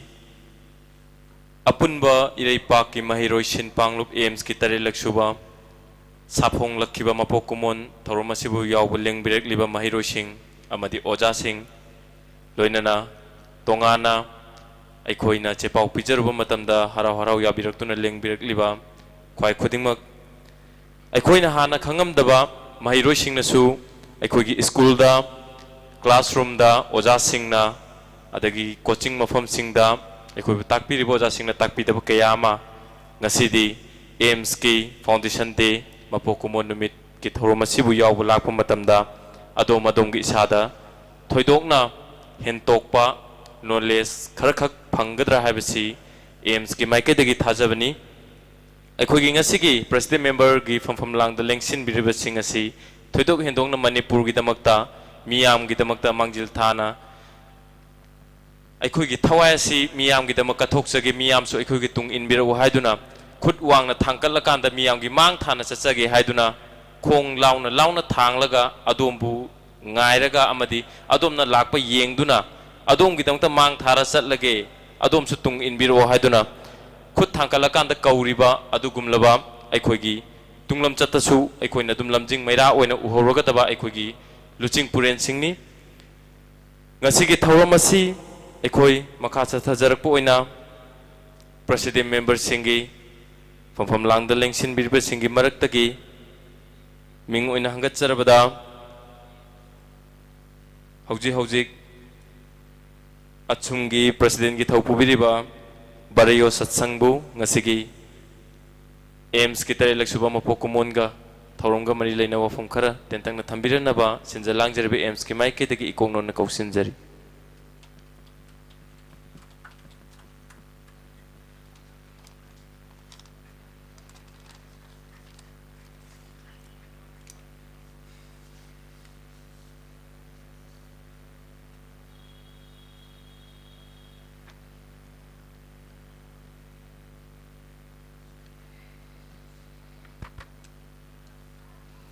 Respected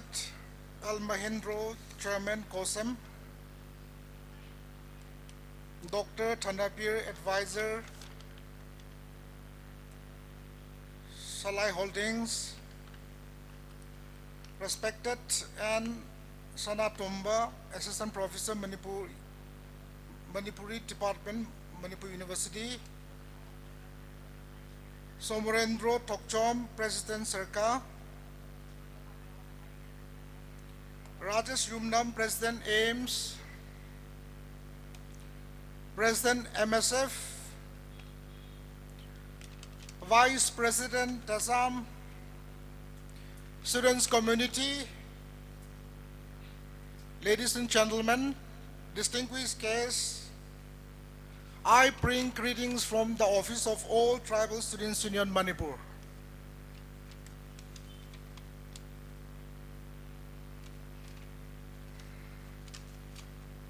AIMS ki Tarat Chuba Foundation Day sida ay hakpusu asiguma platform bibagi nungaiba phongtokjare ay se Manipur da laibise chahi taruk tareti sure adurasu maidilon si yamna nan ngang ba ngamjade adugidamak noena kokpi gini haina thajai akoi ki mamangda ahalaman mayam akoi ki president member adegi distinguished guest ki or waron phajaba yam thambire repeat tawjar roige ai tendakna wahai amani thamjage Manipur da aina larik tamba matamda angang waringai matamsida emsu haiba amakhak leirame matamduda foreigners issue leirame yam kallame ujikti organization se mairol sing ki organization sing se tongan tongan ba yam leire ujik shu khoi na khangri ba desam MSF su haina mayam leiri bisi chingi shu tam gi shu ke so en samai na yam na leiri bisi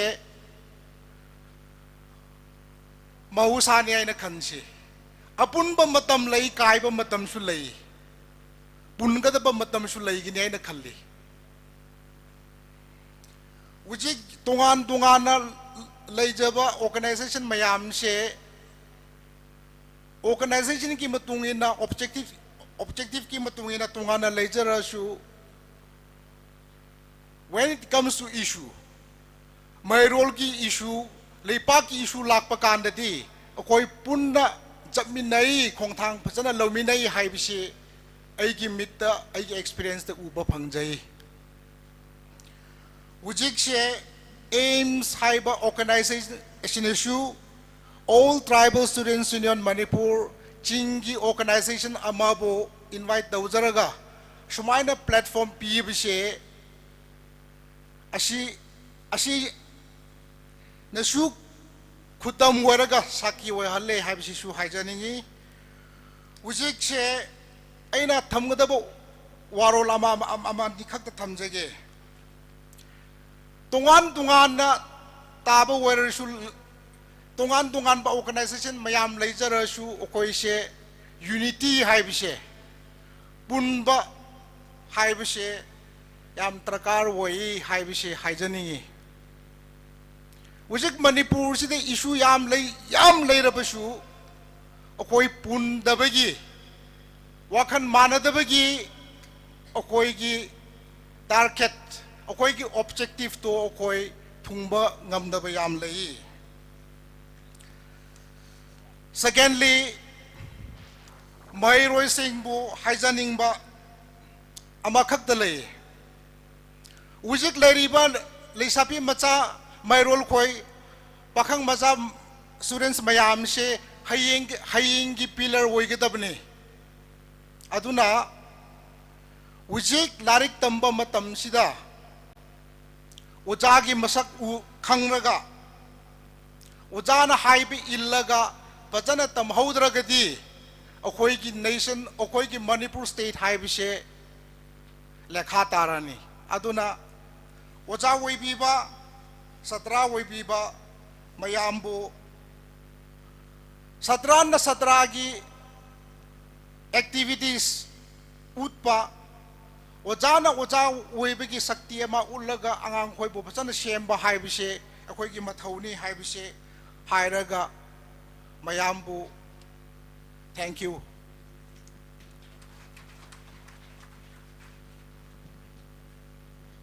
Tagatsari Brayo Satsang President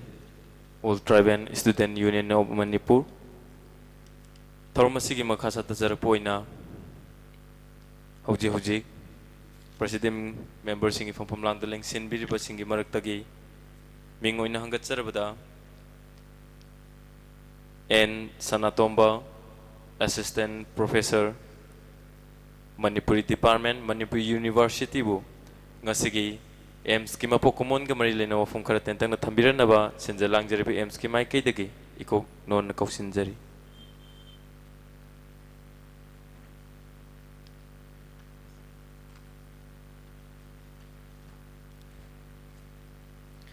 ngasigi asigum laban yamna ऐतिहासिक ओइन history coin लेहौरगा दरबा Maggi तांग कुनगनि थोय लिसिंगनि तरा मापन युमजा कैसन नुमित की AIIMS की तरेलक सुबा foundation T असिदा अखोय फंबाक तक्ता लिंगसिन बिरिबा रिसोर्स पर्सन ओइबिरिबा ओजा महेंद्र श्यामन कोसेम अदुगा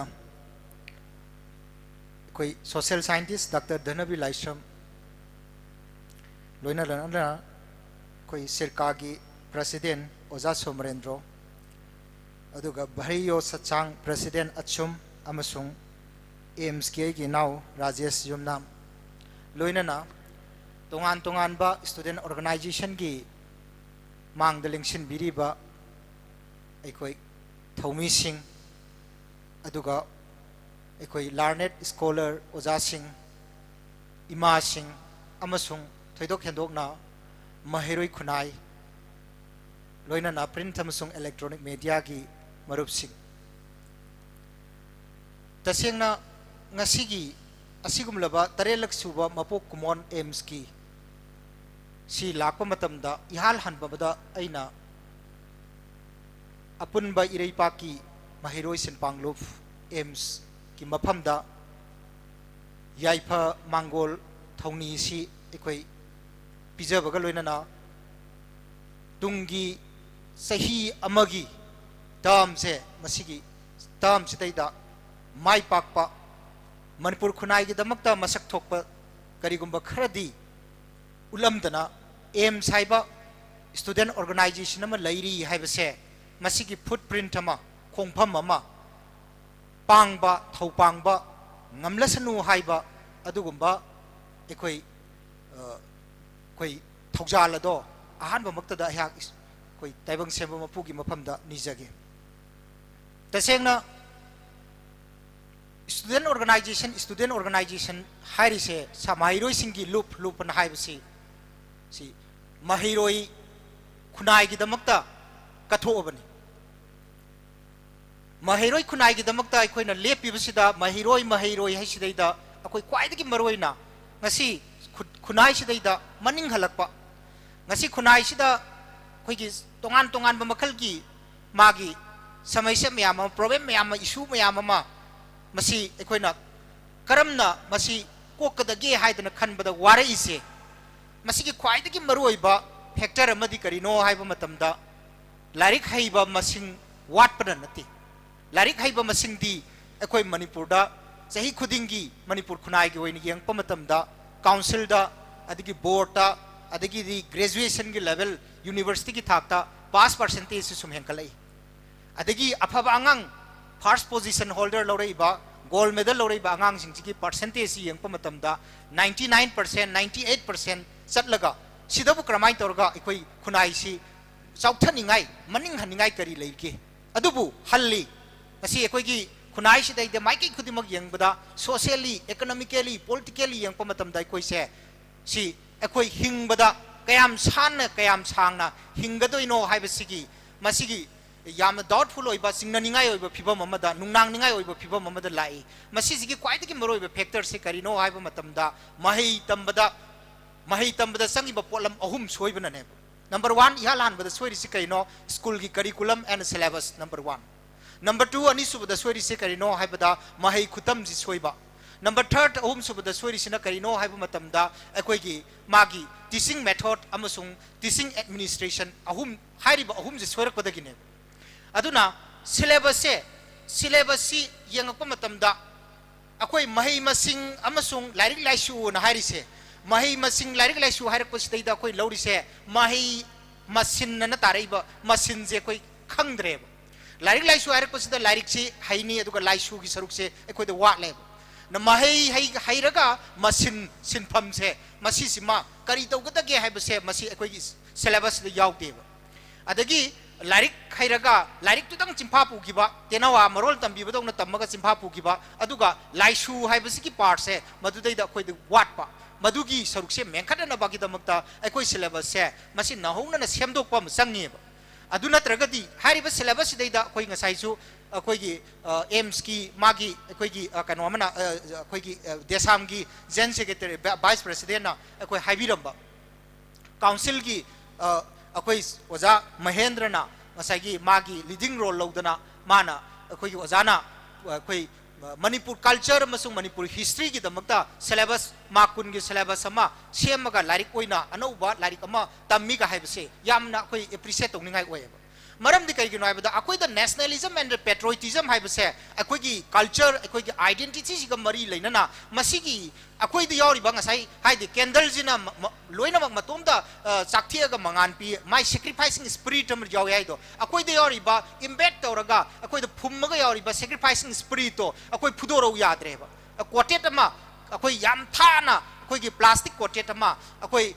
kupsin gre ba मधुकी कुपसिनग्रीबा कोटे से मसी कोटिंग से मसी थदत्रि मखै मसी सेगाइद्रि मखै अखोइगी सिदैदा अखोइ हुजिक फम्मी छात्र मयाम फम्मी कुनाइ मयाम छात्र मयाम से इहौ लाको मतम द केप की इशू सिटीजन अमेंडमेंट बिल की इशू से लाकना इलेक्शन लाको मतम द अखोइ कमाइ लेगेबा अखोइ अदुम पंगधगिएबा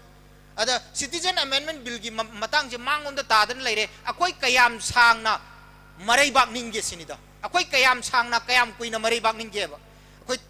था मखाय मा नत्रगा था मा नत्रगा नुमित मंगानी तरुकनी की मरैबाक निंगगा अदुगी मरैबाक निंगबा मतुंग दैदा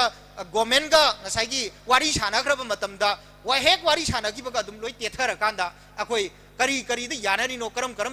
ग्राउंड यानरी नो खंगदे अदुना अखोइ लॉन्ग लास्टिंग ओइबा सॉल्यूशन अमा अखोइ पुरंगनबगी वाखल याउद्रि से करी द याउद्रि नो हाइबदा अखोइगी लर्निंग बेसिस से अंगांग ओरिंगैदगी नेशनलिज्म एंड पेट्रियोटिज्म जे कोइ याउद्रे याउगी दबा ngaktanina nationalism masung patriotism je akoi manungdadi akoi isa manungdadi yauriba poto mapan thongna kapthorakna naba mapan thongna apply torakna nabagi damakta neba education ai je adugi mapan da puthorakna nabagi apply torakna nabagi lamjing lamtak lakna nabagi thong oina sarga puthorakna nabagi mechanism oiriba education sidai da soigi bana maram oiraga akoi je kaidore hariba patriotism and nationalism gi sense to akoi dagi pudoro yadre aduna akoi je kaidore madu yaudi yaujaraga imalebang nungsibadi oiraga imalebaki madugi yetum maton da pakpa akoi gi magi leirik amabau imalebak sidagi pithoi mitopta pithoi kain di lawba adu इमालेबाकी ये तुम मतों the पकपलेबाक lyric तो कहीं तो मांगोएबा मणिपुर की map कमाई काय दोइनो इमालेबाक असे कदाई बुक दोइनोबा अखोई की खोंगना नेलिबा लाइबाक से नतेबा इमालेबा हाइरिसे करिनो इमालेबाक हाइरिसे हाइबा मतमदा अखोई की प्रजा सिंह सिनेबा इमालेबा हाइरिसे अखोई की indigenous society indigenous cult indigenous tradition जिनेबा अखोई की इमालेबाक हाइरिसे अखोई की खुनाई सिदे लेरिबा मितई अमसुंग असागी अखोई की लेरिबा अखोई की ट्राइबल इसिलिनाउ सिंग अदुगा लेरिबा मुस्लिम अखोई मैतई पांगल हाइना लेरिबा इंडिजिनस की मागी स्टॉक सिंग से मसीसिना मुटखरबदा मणिपुर की मैप से लेहोबदो मदु नतेबा अखोइना पादोइसि अदुना राजनीति तौबा अखोई की मियोइ सिंगनासु कैदोई मणिपुर काइरोइने मणिपुर दि सुकाई काइरोइ कमाई काइदोइनो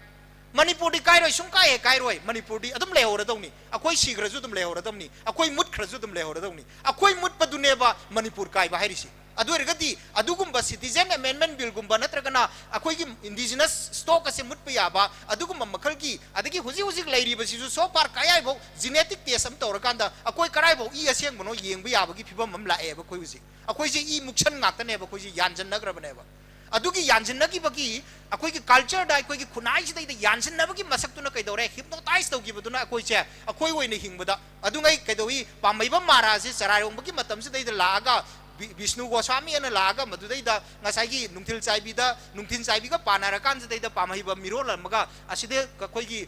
हाउकुल अमदा थाइदोगा थमगा कोना मणिपुर की निंथौ ओइबि निंगाइ लेतदना पामैबा लौरगा निंथौ ओरगा मियान ई चंगिबदो अदुमाइ तौदना अखोई जे मियान ई सि याम चंगजल्ला अबने अखोइदा मागी आइगी जानुपीदुबो आइगी जानुपीदुना कैदौरे मपान दा लाइक तम थारे मपान लाइक तम थार कांदा कैदौरे मपान की मी मयाम दुगा खंगनरे अद मियान मचाजिंग दुगा खंगनरमने मियान मचाजिंग दु नुंसिनर मयुम पानखरे आइदी जानुपी मतोम पोई आइगी इंगोंदो म इजानुपीदुदा पीदोइनी कना पीदोइनो नत्रगदी अदुदी आइगी कुबोकी इंगोलदा लाक्सबनी मदुदा युम साजबनी हाइबदा अखोई कमाई थिंगदोरिगेबा असिगुम मखल की मुक्सन ओरक याबा मसी से करीन ओहलै हाइबा मतम एजुकेशन की अखोई की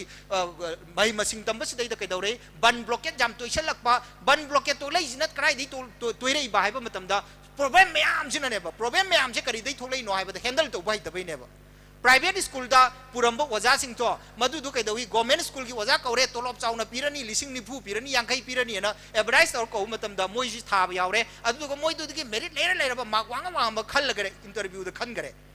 अदु खनगर कांसिदा कैदौरे मखादना खंदोखा ngakta लेहौरे प्राइवेट स्कूल दा खंदोखा तिंगदुना ताकबिबदुना पोजीशन लवी अदुगा अफा फबसिंगदुना ताला कांदना प्राइवेट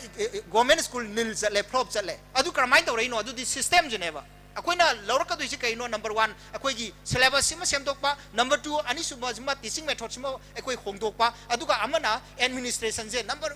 क्वाइकी मरुइने एडमिनिस्ट्रेशन सेमदोकपम दरकार होयबा एडमिनिस्ट्रेशन से गवर्नमेंट पाइरे अदैदि मागी vote ta chen ga da ba adugumba mioi du yeng kan da magi kendra da natraga khar nak pada thame transfer policy da ukul da leiba oja duna ukul da gi khoi gi selection to oja duna imphal je thamaga kayam yamna khoi gi madudai da education resourceful oira ka doino ba akhoi imphal da tari ba imphal da leiri ba miduna ukul da thajal le adu di chatuk chasin ge wabam ju leire ya chatuk chasin gi bhara tingba matam tingba loina loina na kai dawi haibada magi imung manungi ju yengde yaraktab no oja ju mini adu di mentally harassment family harassment family problem mayam je create toraga tauna bu hona bu di nearest point to da magi hek tham graga madudai da akoi gi transparent posting policy je adom da thambi gi kari kai ge ba adugum bu to da na kai dawi exchange policy ni aduna nungsina ba poraka doi ni hai gi wakhalama da puthok sanaraga ngasai gi magi thaning mafam da ade punishment transfer su lai adagi mu maduda akoi gi award oina reward oina piba transfer su lai ri amu transfer ani se maduda khar nungsi da baduna ara paching da thadokpa sigum makal gi political revenge madugi laman khumna basina maram oiraga karai da akoi gi satra ngai da akoi oja duna tangning dram na chaning dram ni na magi imungi problem yam da solve tong nam ni na kaidore manang nakpa oja mahi haigera hairoira ama ni ega paisa piraga lising mari pithoga manga pithoga tara pithoga ni ega thame mahutuna talakpa matam dadi responsible su laudre aduga loina na kaidore angang ai du satisfaction ju phangdre maram aduna kaidore haiba matam da adugumba angang sing do maduduna education ki curriculum amasung syllabus tuna sumjaraga su maduda ki horak angang duna first position phana lorok sanu mark phana wang sanu mark tu di kaido ke haiba da matam ki matung ina india ki competition da wang pa yana na bagi da makta pungpi da pina bada mark wang ki bo oibu su yai maram di asom nakanda hayeng koi ki ming chan bada phangna na bagi da makta ma 90% jahondra di 99% jahondra di na pikhat bagi system amju leiroi haingai leite ba madu ki phibam du su mark piram ba yai aduga delhi university da phangna na ba jnu da phangna na ba adu da phangna na ba haidana adugi dudaki pass or pangang maya da mai haure hari ba angang sing do maduduna ngasai hainer miduni maduduna is oirpa matam da doctor oirpa matam da laikai am da tinau yadre ba anuna healthy condition hai base academically sound oibam changi aduga ma se kaidawi hai ba matam da magi environmental health sisu changi ba mon angang sida adaga physical health su changi hoji private school 90% natraga 70% gumbadi kaidawi hai ba da sports activity kaim ta pungning thogate sports out dram ni na masa se physics se health si phatra bani na kai dore maintain health tu khatne mon phari se physical health out dram ni na masa da pathar bani na iho ma lakpa matam da issue ma lakpa matam da ngasai gi manipur hapta ma iho hausi sorok si da dharna tausi ban tausi blockade tausi akoi rally sa sai ba matam da hapta si da chalak da ba sokta ba nai roi do ba chhatra kayam yauri ge ba koi uzik tili si da su yauroi ba kai dong ta akoi gi even organization gi lead role lori ba ngasai gi aims ki su mangai desang ki su mangai emsu msf leiri ba mayam se masi gi sing se magi maruina active role loi ba educative te leiri ba sing se masina hapta ama pura oina madai da saba thakpa tumba thidangai koi gi masi akoi manipur gi damakta ima gi damakta khalaga irang hausi haiba matam da maduda hapta ama se dedicate tawbu ngamgadoi se ai ware numinini surakpada ai ware ngasi di ai pothar ge hair ka do ngakta ne madu kari dagi no mangam salak trise moi gi basic education sida koi gi health education ji yaudre ba adu na ai gi wakhan dadi huji kai dore haba matam da angang gi school gi curriculum da daga koi gi thang ta ga ha pai si yam phaba pot amane ba thang ta sina culture ju koi gi culture ju innovate tore hingalle aduga loina na um kai dore masa ju phare aduga loina na hayeng darna ban blockade tor ko matam da su sarit sara chu ju hayoraga lam hen ba kana gumba jugo cha da ba police oiro amo oiro maduga langna phanar pada yamna attack tawbuda khudong chagani khalle ba adugo sigum basi encourage tawgadaw ne ba koina akoi culture gi oiba potse masiju aduna asigum makal ki akoi gi sports activity si phajana yahon ba adagi madu yawbra yawdabra se koi check taw tare adagi mo angang se pung mapan nipan makhai mapan swai sidagi angang se pi ba angang dagi horaga class 7 8 9 10 11 12 siboki stage ki angang sing ke dori habda tiffin jo mani adagi di school da thaga khrani aduga nipan adai dagi school thagrani aduduga kai dore habda pung ahum makhai mari swai bok se school da lairurani school da lairur laingai lairuraga made halaga school mayum da changak tangai natraga changaga ju obe tuition mafam dong chat khrane ba adagi mo nungdang gi pung 8 makhai nipan da lani adagi warabani na school ma lai orai roi adagi mo ayuk tana kai dore nganna hugalaga tuition center sing de kullurani mama mapa su yauna अदु रगति कइदोरे mama Mopa दुसु मतम मांगे office का बसु यावी मसागी duty अतोपा private business तबसु यावी पैसा तान बसपसु यावी अदुगुम मयाम दे economically लोइनम confine तौरगा थबक सुहंदना पैसा तालंदना थम्मेबा अदुगा गवर्नमेंट दा तोलो मसाना लेमजा चानी न खली बजिंग तुजु हारिबा ट्यूशन सेंटर सिंग तुदा कार मनुंगदा गाड़ी मनुंगदा उइरगा तुम्मगा लैथोए मदुदुना कइदोरे हाइबा मतमदा ऑफिस दा थबक तु मंगम छाना सुद्रेबा अदुगा अमरोम द मांगिसना कइदोरे हुजिकी पुंग मापन मखाइदगी तरादगी हौरिबा क्लास न पुंग अहुम मखाइबो क्लास तौरबसिदा लाइरिक ताबा स्कूल दा फजना ताबा अदुगी वजासिंग दुना मुक ट्यूशन लौबसिदा ट्यूशन दुदा अमुकसु लाइरिक त तम लै तारगदी लाइरिक सिंफा पुनन होनबा तमननबा होनबा खक ओइ तारगदी अखोइगी मियोय मयांगी सेवादी कमाइ तौदोरी अगे मरैबाग निंबगी वाखल कमाइ तौदोरी अखोइगी कल्चर कनाना योखतोरी अखोइगी सोसाइटी खुनाइसे कनाना गाक्तोरी गेबा अदुगुंबगी क्वेश्चन सिदनी कइदौगे दा lyric लाइसु Fai high तारगदी role model नि हाई तारगदी कइदौरे मयुमदै मपान थोक्तबा हाइबसि ओइरेबा मयुमदै मपान थोक्तबा टेबल दा चौकरी दा लाइरिक ता दुम कोलगा लैबा अंगांग दो मदुबु अफबा अंगांग न कौरेबा खोइना मसीजना करीदा सोइरे हाइबा मतमदा महै मसिन हाइबगी मसिनदो सिनफम नाइरक्तबा लाइरिक लाइसु हाइबगी लाइसुगी पार्ट यारुक्तबा मरम मदुना कइदौई खुनाइदु दैदा मासे मागी लैकाइगा तिनबा यारक्तबा एनवायरमेंटल हेल्थ मोंद वालकपा हेल्दी ओरक्तबा ओनली मेंटल हेल्थ दुखक ओरकपा सही कुइना पुनसिदबा अदुगा लोइना लोइना खुनाइगी दमक्ता करिगुंबा खरा तौजी खुनाइगी दमक्ता वाखलोन करिगुंबा खरा पुथो हाइबदी केमता खंगदबा अदुगा फिजिक्स की केमिस्ट्री की मैथ्स की परा अमा हंगुगददी याम फजना हैरमगदबा अदुगा खुनाइगी खुनाइ रोल गी मरमदा हंगबा मतमददी करिगुंबा अमता सिंगल मोंद खंगम मोइदोबा अदुदुना कइदौरे हाइबा मतमदा मोइगुंबा सिंग अदुना खुलिंगा कांदा मपानदा तमुबदुना खुलिंगा कांदा अखोइगी लमसिदा यामना येमौनबा मखलगी अखोइगी उलौगी थोकदोक अति मफम रांग खंगदना थक्सन चासलगा डांस तौबी खोटबी सिगुंबा मयाम से मपानदा तमुरबनिना मपानगी कल्टो मदु खक तमगा अखोइगी कल्चर अखोइगी आइडेंटिटी जे मसी मसक ताकचनना आई मसक ताक पाइबसे कइनो आई मसक ताक पाइबसे आईगी कल्चर आईगी आइडेंटिटी अदुना कइदौई लाई हराउबु याहोनगदबनी थाबल चोंबु याहोनगदबनी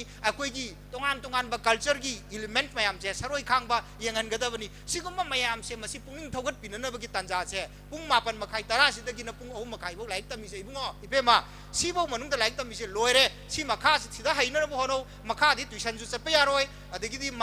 मॉर्निंग दसु चप्पा यारोय नुंगदिन दसु चप्पा यारोय नुंगदिन की मतमदा इमा इपा की मतेंग पांगदबनी अदगी अयुक की मतमदा कइदोब ताइ नंग हुजिकी लैरिबा सोशल की एक्टिविटी मयाम से मसी अकोइ मतेंग पांगदबनी हाइदना लेकाइ तिनद्रगा लेकाइ तिनरनु लेकाइ तिनदबा लेकाइ सोनदबा लेकाइ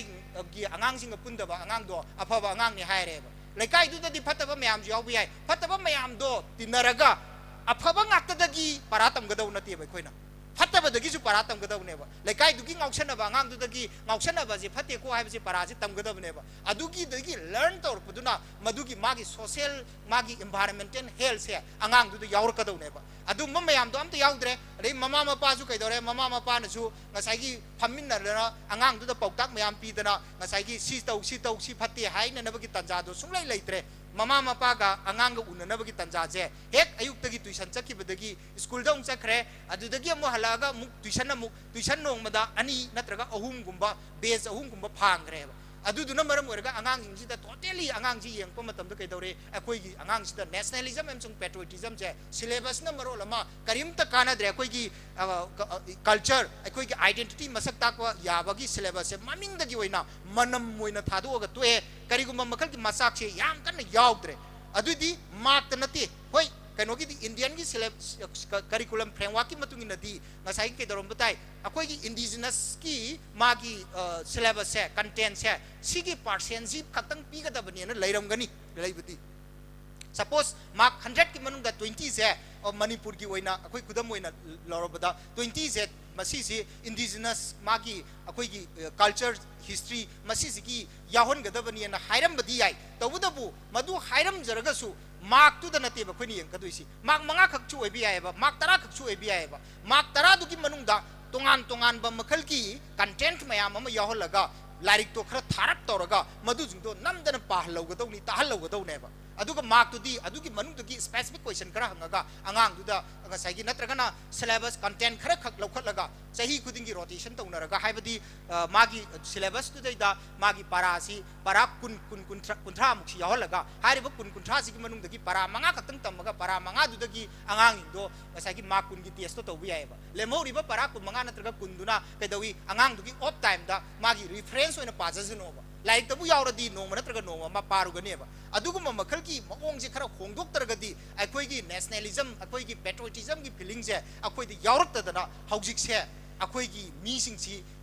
marai bakning bagi wakal issue lakpa matamda yam koina linger on tawraga issue ji ngamdri bau in bagi thona se walabra haibase ai oiba aduna basic education sida soirakpa angang wering ai sidagi madugumba physics chemistry gi adugi adagi madu da injan na bona ba aduga koigi patriotism and nationalism gi masak ta ka doriba pauna gi tigi singlen sanagi adigi bir tikendajit ki adigi akoigi baiga chandra gi kari gi sigu bagi wari mayam se tawraga kayam yam na koigi boundary akoigi ngamkhai akoigi lamdam se ngam ga gi haibase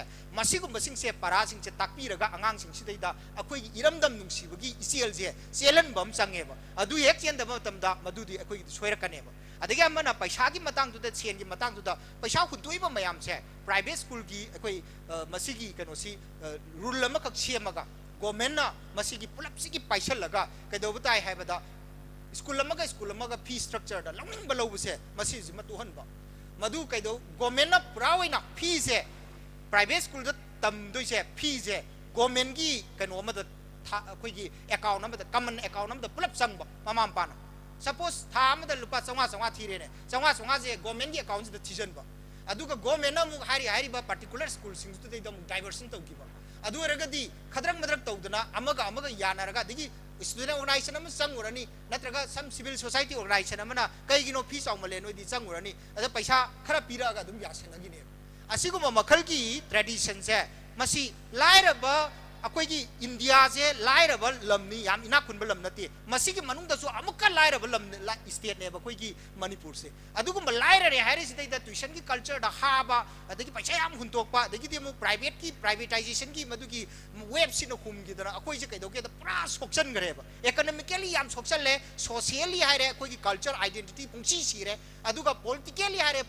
politics se pura sum jare ba koigi se akoigi sida politics tawri sidi kaidoi haibada business oina tawwi wane ba sahi manga se masidi paisa ta loba aigi imung manung charon suron kharagi thamongna na bokona ba adu wakhal dane ba leipak semge leipak se tungi da makta history ma create torongge haibagi wakhal du da political party sing lady ba sing sidai da laiba thoglaiba represent tawri ba mi sing se ifau drabra phau drib sing su karina no haibada education da soer kuna ne ba aduna pulap tan tainer ko matam da education da soer kuna education siki main root se education work kunina aina haijani ngai di kai no haiba matam da ngasai gi chhatra organization se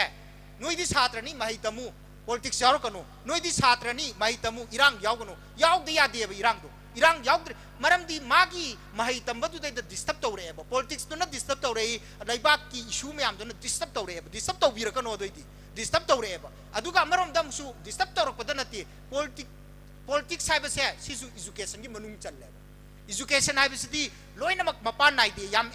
expandable loiba adugumba makal gi flexible loiba adugumba koi gi kano mane ba aduna maram waraga kaidawi haiba matamda political platform se masi parana ina tamaga organize tawraga angang wari ngai dagi higher secondary level high school level college gi level da student union lingaga madudagi phajana parana ina tamma akanda niyom chumna tamma akanda madugi duda kal torokpa political culture la akan sidaida hayang maduna bole pa akanda ne ba afaba kunayam tholaka duise madugum badusu tamnana bagi platform am su oibanina Maheiroi singna hairi basing sida yauksan da basu sungya yati maram aduna aina haijaningi di kaino haibada number 1 private school gi magi tongan ba ngasai gi magi satnabi kanglol leiri base masi pulap common oiba adugumba system amakak government amasung student organization adu aimsu ngasi gi mapung numi sidaida magi mapung numi sidaida aina sum akoi gi suggestion hai tare tungda torok tawya ba suggestion sahi ji magi marungda paikat paya ba suggestion se masi sima aduga curriculum ki matang sidaida akoi gi nationalism amsung patriotism ki masak se masi maximum hap nana ba hapa ya ba se hap nana bo hona bi ba aduga loina कोई education की policy से दा administrative policy से मसी जी सरकार का psyche student organisation Singh का MOU मुकी मखा दा याना रकान से दा नियम चुमना कोई की प्राइवेट स्कूल दा चलीबा एडमिनिस्ट्रेशन से ओजा चांग नाइन काबा फजना ताकबरा ताकतबरा CCTV न सिंह थम खोलगा मदुदा मॉनिटर तौदन तौरिसे सिगी चम मानना गवर्नमेंट स्कूल की लेरिबा सिंह सिसु मासी फजना चलहनबा अदुगा ngसाइगी मागी ट्रांसफर पॉलिसी से नियम चुमना तौबा असिगुम बसिंग असिसी फजना इलनबा ngमगदी मरुइना कोई लेरिबा स्टूडेंट ऑर्गेनाइजेशन लोई लेरे को अदुगा लीडिंग रोल लौदना एमसु मसिदैदा क्वाइ मरुइबा रोल अम लौबिरगा हारिबसिंग असिबु अमुक्तंग सेमतोगदी यामना तै प्रॉब्लम इशू मयाम पाइरुद्रगसु मधु नोंगमा नत्रगा नोंगमा मरमदि कइनो हाइबदा ओजा धना बिरनो जाय यारारोय कोई गिसिदी मुटकदरोबने हाइदो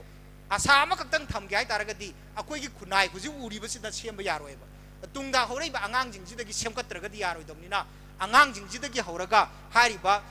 कोई की सिलेबस सेमबदगी हौरगा फजना उंतंग सेमगा तौरगदी सुंगसोय सोयदना अकोई की इरेबाक इरमदम से मसी कनबंग ngमगद्रा हाइबगी वाखल से एंगोंद फावजै अदुना असिगुम्बा अइना खरा अइगी वाखल लनाय वाखल दगी थमजरिबा सजेशन सिजु लोक्शन बयाबा खरा लोक्शन बिरगा अदगी ओजा मयाम लार्ने स्कॉलर मयाम लेरिबसिंग से तानरगा अकोइगी इरमदम से मसी अमुक्तंग दी समस्या मदुगुम्बा प्रॉब्लम मयाम से लैतबा यारि मखै कोहनबा अदुगुम्बा कोकपा अदुगुम्बा लमदम ममा ओहेनना बोहनबदा एम्स कुम्बा अदुगुम्बा स्टूडेंट ऑर्गेनाइजेशन अमसु लीडिंग रोल लौसी लौबियु लौसी लौबंगम्बा ओइरसनु हाइबा अदुगुम्बा कोई मंगोल आशीर्वाद से मसी पीरगा मतांग सिदे हाक्ते छिनजरी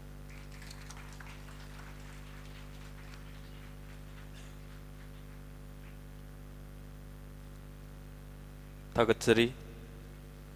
and Sanatomba Assistant Professor Manipur Department Manipur University bu ngasigi AIMS ki tare laksuba mapok kumon tharongga mari leinaba marik chumlaba Maheiroi sing the khwaidagi knowledge oibi aba wakhaluksing oibi aba wafung kya thambiram bagidama AIMS ki maikadagi haninga litana thagarba phungdukchari loina tharum masigi makha chathajarakpo oina Hauji Council of Higher Secondary Education Manipur gi Chairman gi thau pubiriba mingoina hangacharabada L Mahendrabu ngasigi AIMS ki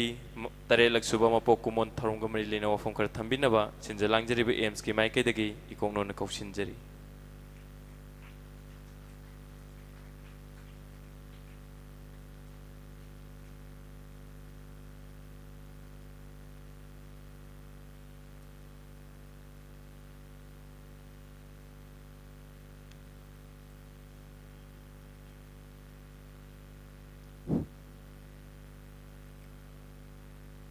Ahan maktada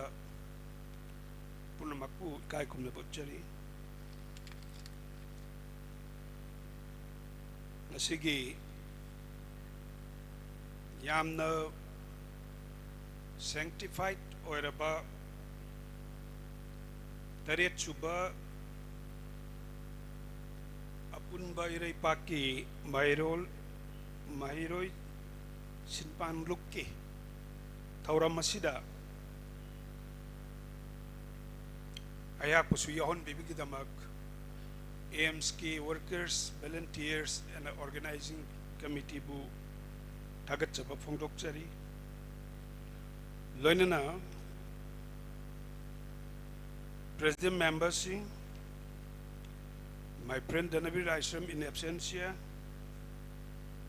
and Senatomba in absentia and Samarendra Tokchom President Sheka Ereo Satchang President Achum and President AIMS Rajasim Nam President members give Mapamda Ikai Kumla Butchari Lona Nangasigi invitees see Ozatomba and representatives from a different students organization, the guardians, and IGCL committee, and the students volunteer, and the media person. Punamakim apam dasu kai kumna bocheri. How much has been talked about the future of our land and the people. For me, why should we be so pessimistic? ꯑꯩꯈꯣꯏ ꯀꯩꯗꯧꯕꯒꯤ ꯑꯗꯨꯌꯥꯝꯅ pessimistic ꯑꯣꯏꯗꯣꯏꯅꯣ ꯍꯥꯏꯕ questionꯁꯦ ꯊꯝꯖꯒꯦ. I'm an optimist, not pessimist. In the history of human civilization, you have witnessed and you have read. ꯑꯩꯈꯣꯏꯅ ꯄꯥꯈ꯭ꯔꯦ, ꯑꯩꯈꯣꯏꯅ ꯎꯈ꯭ꯔꯦ. Manipur is a land. It was inflicted by 7 years devastation. And it was again under the colonial regime for about 50-60 years. India is a country, old country and a young nation, and which was under the rule of colonialism for more than 250 years. But India's people and our Manipuri people still remain, in spite of that, infliction given upon the land and the people of the state and the country. Civilization is a change. It is a process of change. Regarding education, see, ꯑꯩꯈꯣꯏꯅ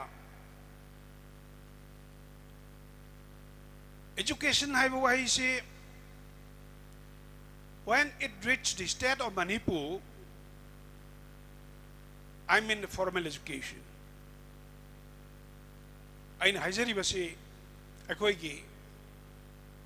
maichau kaya lejarami,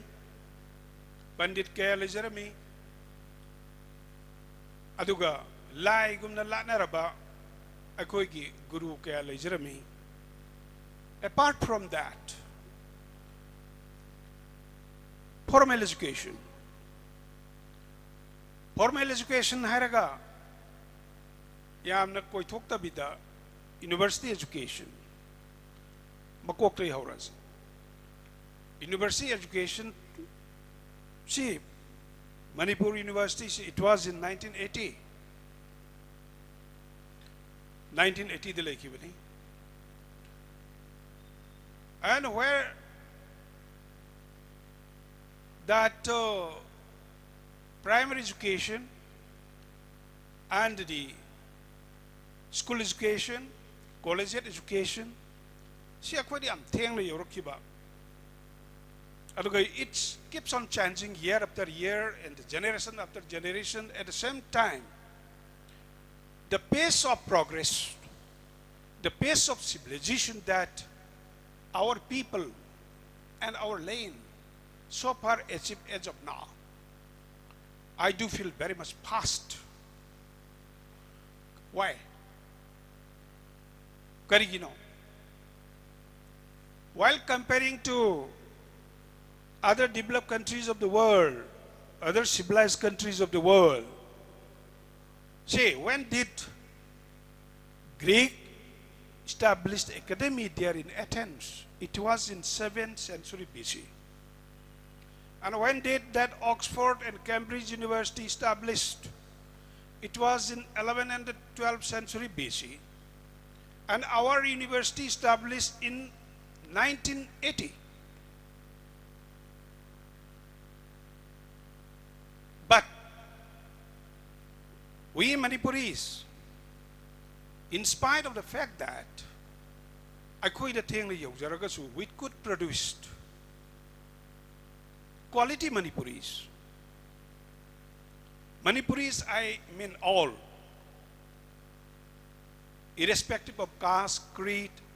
religion, so on and so forth. I should rather say Manipuri. Through education, Manipur could produce scholars, scientists. May not be many, but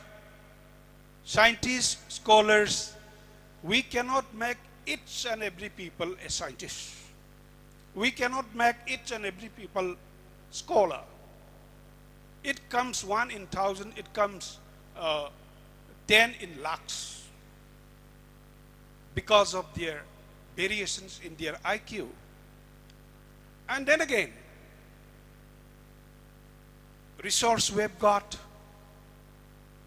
education we are now improving, year after year, generation after generation, and our scientists are now working there in different parts of the globe. Our scholars are teaching in different universities of the world. We feel proud of them. Why should we be so panicked? Okay, let anybody come to our lane. We are still here. We have to defend it. We have to defend it. So long as little drops of blood runs through our band, we have to defend it, as was done by our forefather. We should not lose our heart. Uning sontabagi maram raka waide. Aduga da hingna na bagi natraga mipan tang na laina na bagi adugumba wakalono do kaidong ati su thado ido bani akoi industries oiba suning ba nomning ba paning ba khangning ba adugumba miyoy ma culture to minasi haiba simtang di ay appeal to janingi. The one who doesn't read, the one who doesn't walk, and the one who doesn't make proper use of the time, madu gumba miyoising oiminasi haidana ay haijaningi. And we have been talking about systems of education that was done in different parts of the globe. Prithibi ki mafam kayada lairiba system of education ki maramda we have been talking about. And then I do feel at times we are living in a lane. Akoi sigumalamdam sida lejari hapa. Who can afford giving amenities of those facilities given there in those developed countries of the world? Akoi gidi lejari ba whatever minimum facility pangjari basina optimum opportunity lowangamba adugumba mindset amak agriculture to convey. And if we look back recently during our childhood,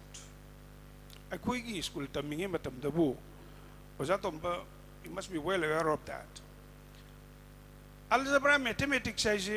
larik amana chahi kun muka sum tamne matang aduda ko haujarak pani is sarkar ki grammar amana aina lairaga parak pasina aigi matang aigi inaw adegi laikai gi misir lyric sina dum tauraki. It was the practice of those days.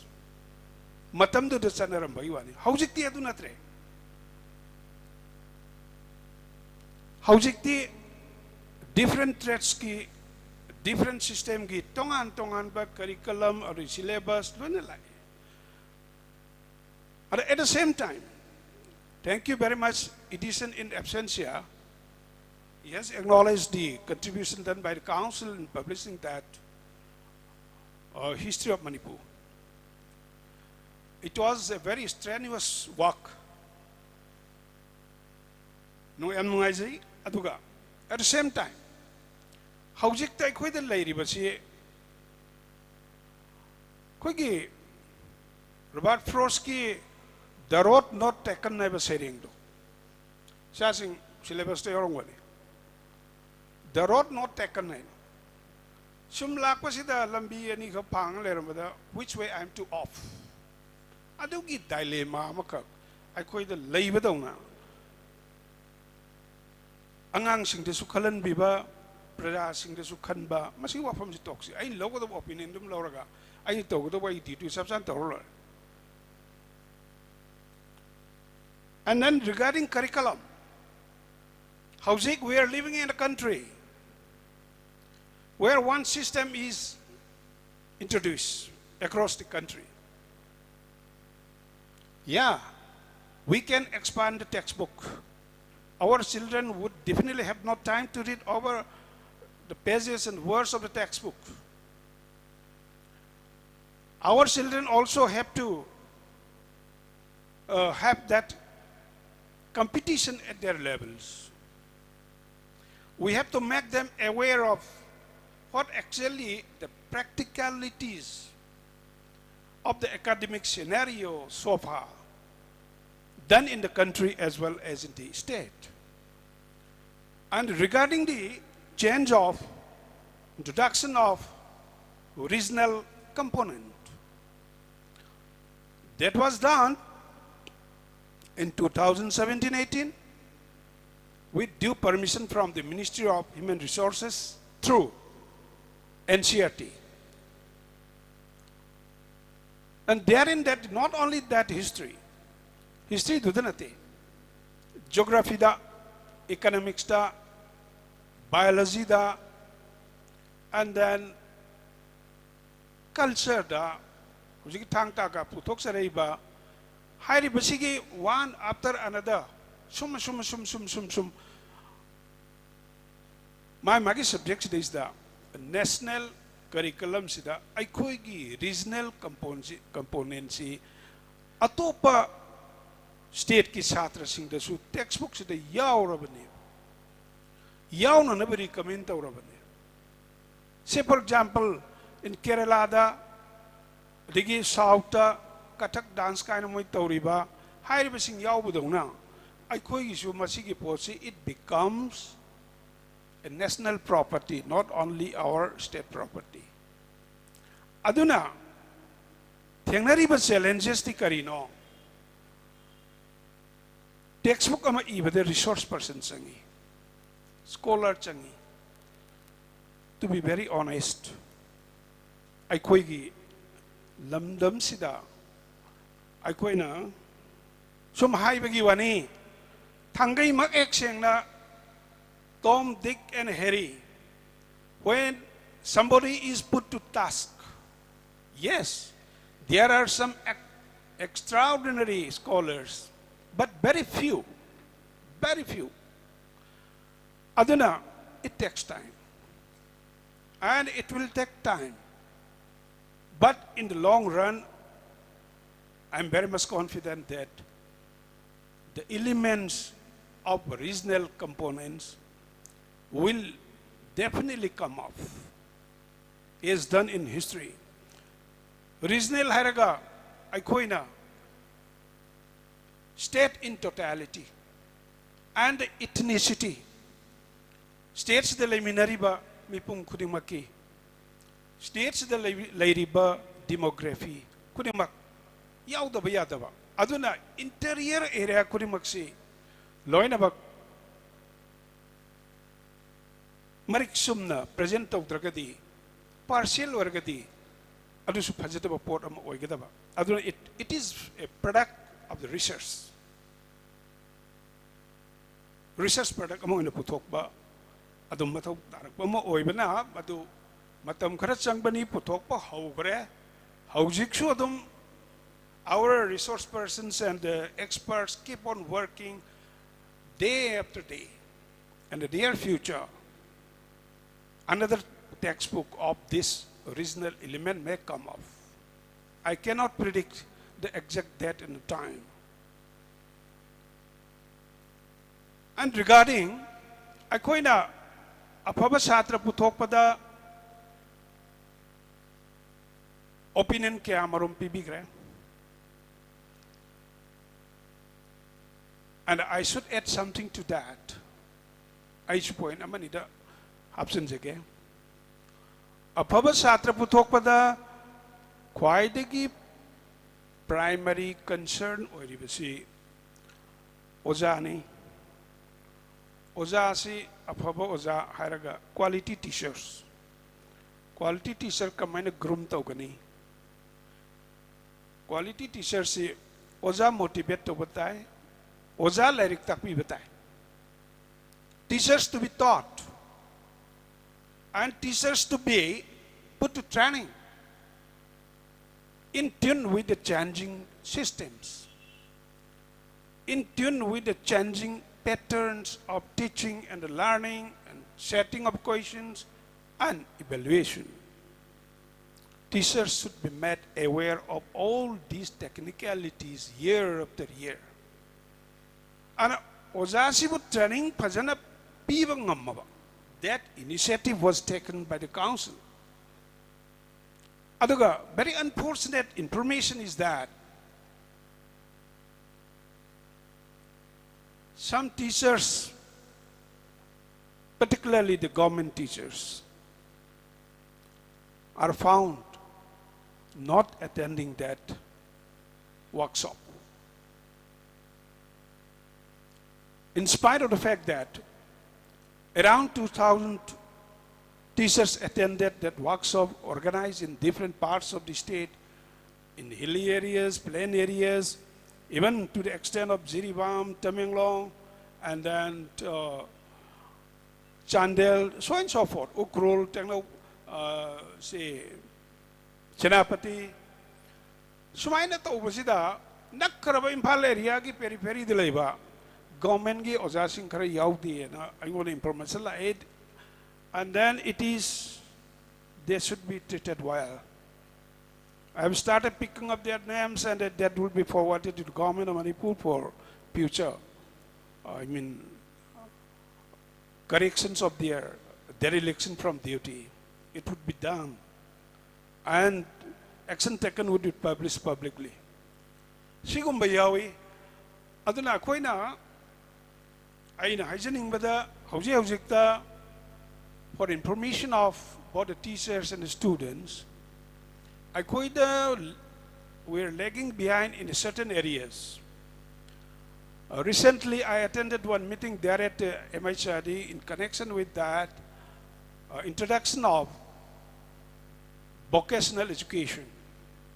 Vocational education, see, it was started in 2014. And how is the status of vocational education in the state of Manipur? Vocational education, see, and it from class 19 onwards, funding is given by MHRD. And even from class 6, 7, 8, there is free vocational course. And class 1 to 5, another vocational course syllabus is there. SRT is now taking up the initiative for that, and I want to request the institution themselves, please keep in touch with the SRT as well as Samagra Shiksha. Aduga, funding in terms of, I should not say the exact amount, funding would be borne by the central government, and then teaching and learning process would be done by the teachers nominated or appointed by the SRT people, and please take advantage of it. That would help. Ako nga say, tambiba matamda teaching through practice. Hai ba na singba kaya yaw kibado, hai ba vocational gi isdigi lakadori ba di. Adon ozasing na amadi school gi head of the institution sing na amadi gi kudong sabela view even up to the level of 12 standard. And I should not speak much, but a lot to share my thoughts and ideas. But let me conclude today with a few words of good wishes to AMS. And thank you, my dear son Rajesh and Aboted, for inviting me here.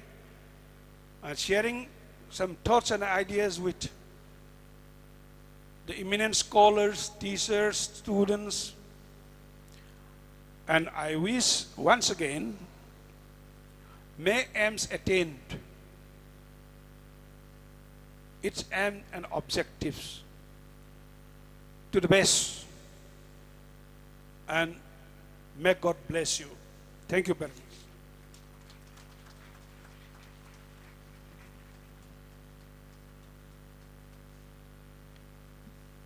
Tagachari L. Mahendra, Chairman Kosem. Mathang asidi ekoi thoromasi Loishang jarakle aduna ngasigi aims ki tare laksuba mapokumon thoromasibu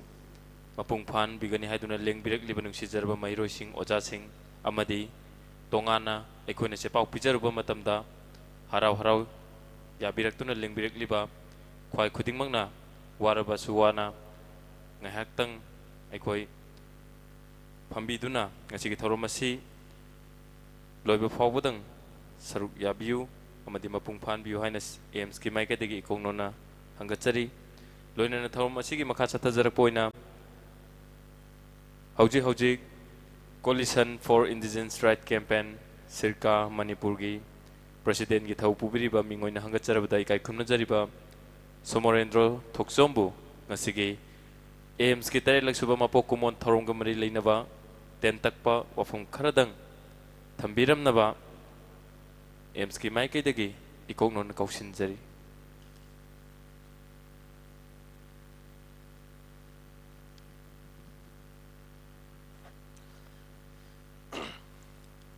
ngasi khoigi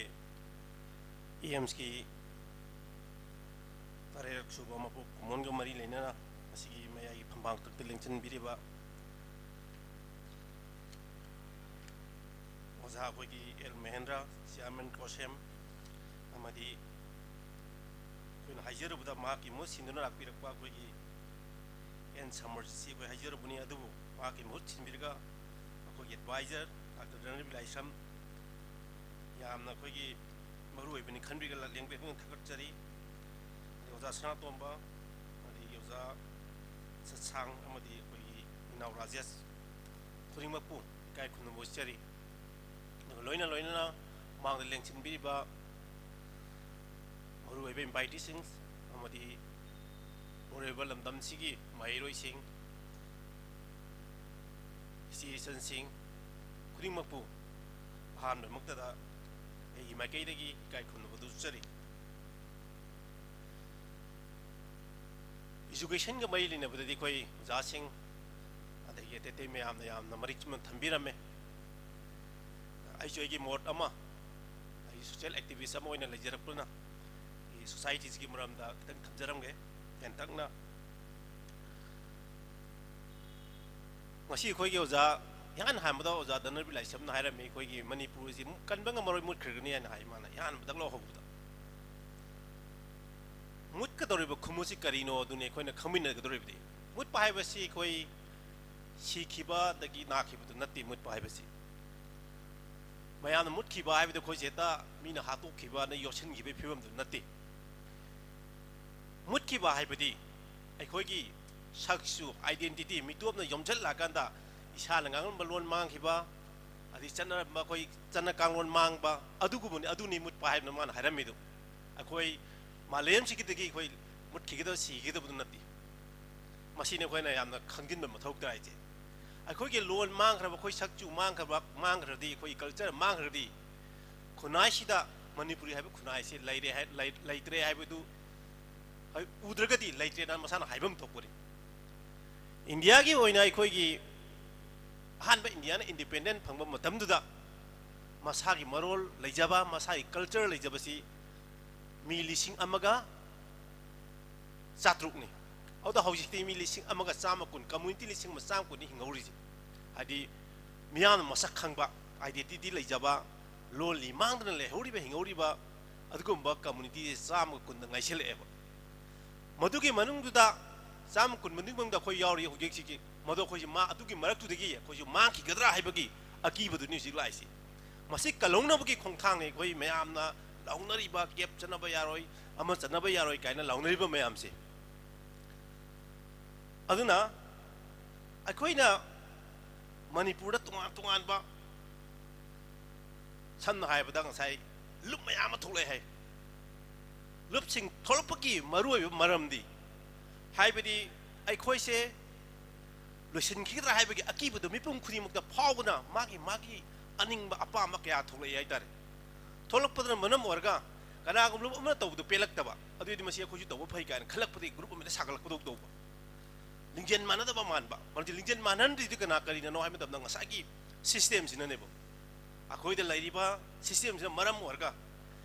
yamna corrupted oi ba dirty and system ama akoi da chalai ri ba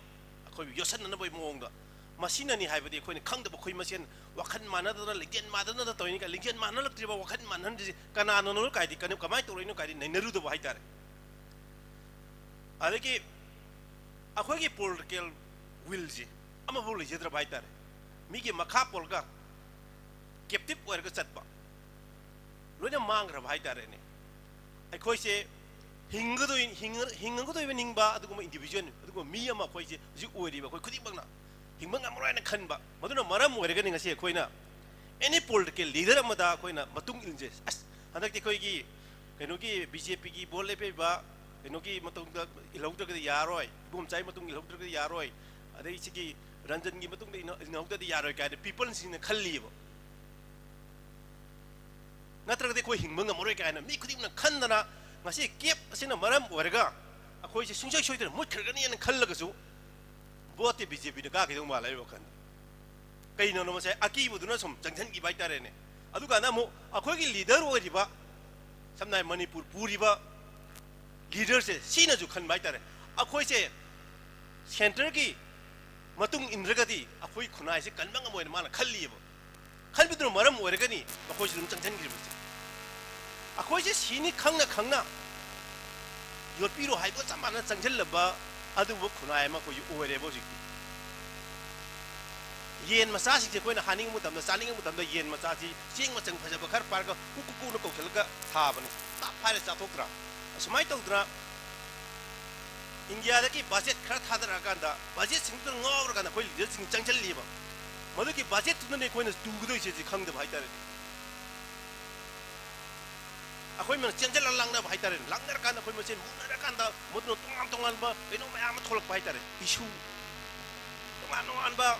crime ama tholak ba madu na tadai hingbang amrai kai na khoi gi leadership ju khan ba khoi ju khan mane no khoi ngasi torei ba khoi ngasi wei ba phibam ji aduga amana ai ngasi sumai na ni platform da khoi manga taruk se phama me magi thamoi du ki phane na khan ba sing ngang ami ngasi ji ai ju ngangi aina miyam haining madi aina ngasi ngangi bo wahi se ai man in mang ama ba society ni sojok ni semdor ka nebo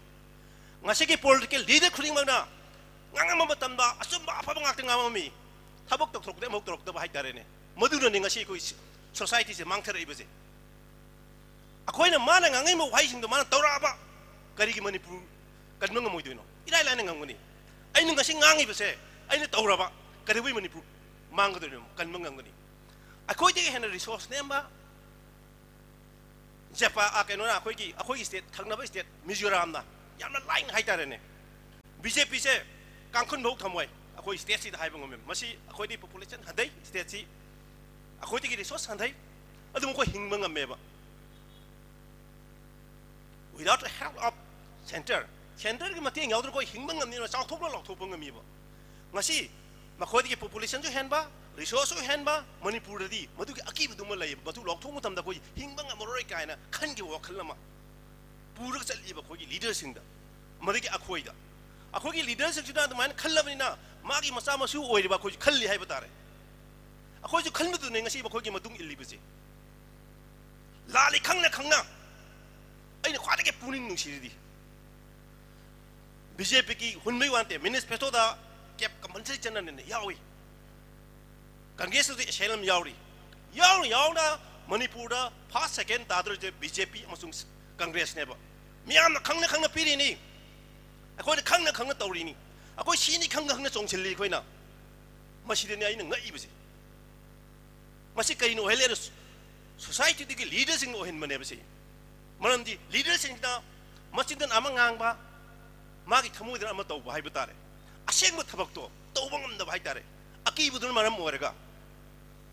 toksan na ba hai jin na ba mayam sina pithal la ba hai tare sam na hare bada akoi mi chama lai sida mi chama phami mi chama sigi saluk chama lai jai badum saluk chama se maya ma dak tham ko tam da langna da yin ra gadi magi phangam thop share da phang da haraw chami na da to da ba paishal la ka da akan bana manga lakhi ba taruk lakhi ba tare lakhi ba ason na mi da phangok da ne ba to ije adu di quran ba adik takati ki lam da di tunga ba ason ba aso ubasigi tunga magi figure le pak ba bani madu ne ko ni ore ije ye thok da tramina sagi manga lakhi ba nupa da ason ma nupa da haijare ba sarai kita machi kita sa jauge adu mai makha da mal le ba ta man natra phibam sino helak bane ba khoi ngasi ori ba myam ti adu de khoi chumthong na bagi wakhalo lam isa da phau ko tai the first person kana oigani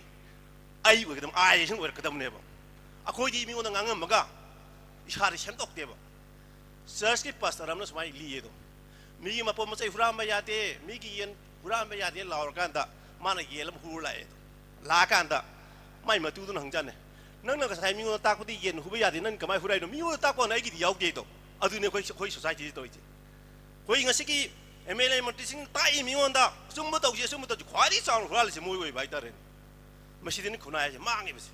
adu ga di akhoi je dirty for the game political game mun da phoni yaw dun lai de bisi masidi ko kama chung nan thok ko no sini khwadi gi lu selai je ai sha yaw hai ba ta re miyang gi na makta ai se song thora bani social activist ni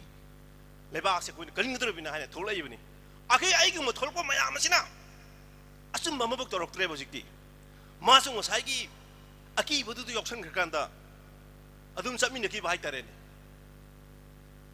akogi social activist ni chel mam yam yoksan gi budu ni maram muranga sidi kunai se kan bada ngamuk tong malak tri je kunai kan bagi di hojik so kona iking lai di khogi ta seng na asum budu tok chi na har thum tam di asum budu mana ngang gi thabu tong na ra ba kunai se hayeng de ta kau kan ba ho ya ba chiro ya ba i khatnu de adu sigani kaino am nang sai leader sing kita mana ngangi buduga mana tabak tau gani khalidu ani do onai ba ai ngasi sia ngang sina ama ai gi nung da sia lisna ama oi bai tare ai gi nungai ning bagi ai isagi interest da isagi individual interest da tabak tau ba tabak tong ni mi wa khadun hen ba ai na platform do ngasi wanga ma kan da ai bu miam na khangal la kan da ai ne kagum tong ning bagi wa khalon do hen na sat ba mi si masing nyamar bra na khalli kuding mo ko hai ba na te to kuding mo ko hai jab na te asiku ba mina masaki hela brana khalak pai batar maside ne khoida awaba ma orei bese auna masi aina khanjab de khoi je loira ba khunai mani hai de sa hai akhoi masen je huran na bagi laknan ning bagi wakhalon da dun puru ka chatlaba adugumba khunai ma khoi ji oire ba ai je khoi ki khunai se only hing ma du kang khan ba kamai jong na hing do no hai bese ta shem ba ga di aina khan ba da thoi ba 사트기 상스탄 그리막 오르나이션 그리막제 야뭐나 아코기 쿠나이션 못 기거더라 로이 기거더라 kalhauna gudu tholok pa bale ya mana every emsu oiro de samor tholai ba mayam koi emsu oiro khuna si kalhauna gudu mokta koi si masi tok da ba ya di hai ba gi wakhal londu da mayam si loina thongnar pa mal lai di ba mani pudar lai ba ayam ba keno je hai bi target sing sa gi education du tok da ba mal ba nationalism da yumpham war ga ayam tholok pa mal bai tare to bu da di hai ba akhoi gi em song hai tare mayam na kadai bok to ri ba ge hai bu du ne ba ngasiki satraki kunaida laira anang adagi ina khunba laira bagi mai kap cheng cheng na ngasai kino tadi am phajna palle like tampham changje irai lai na khangba ngame ba sigi school ji da khoi no sing wa ngangi bai na ngangi ba school ji da tammi ba satra singi family se te khoi check taw ying je ba kana kana no irai lai khangi loire heta upai sumai leitre ba hing da war ba sing du sa tammi se amuk chatla ying che dom ko the little florida nimla vasta chatla muk ting ying che ba moda tami ba lai king do car hek loi ba halapka chana na ba maya injal ba adu madu gum mi do madu nadi mama pan su lebang ning wai hai de tak pi de aduga sigida laik ta mi angang sing nudi awana si khange ba society di haulam ni na magi awa bu thingnari uja singi awa bu thingnari adagi mayam namuk yango government school na tamiba hoigi jono stone da CCS ke da tamiba sata sing di achauba Manipur gi issue mo thorbu madam da asumba mioi sing sina thola kanda like anan haya sing school da gi Maheiroi siri duni inland permit kim karamba school na phaba school habar tagi ai sarati dagi kada thuluke ne pakak nan guli chabai wari ta da yawi moi dagi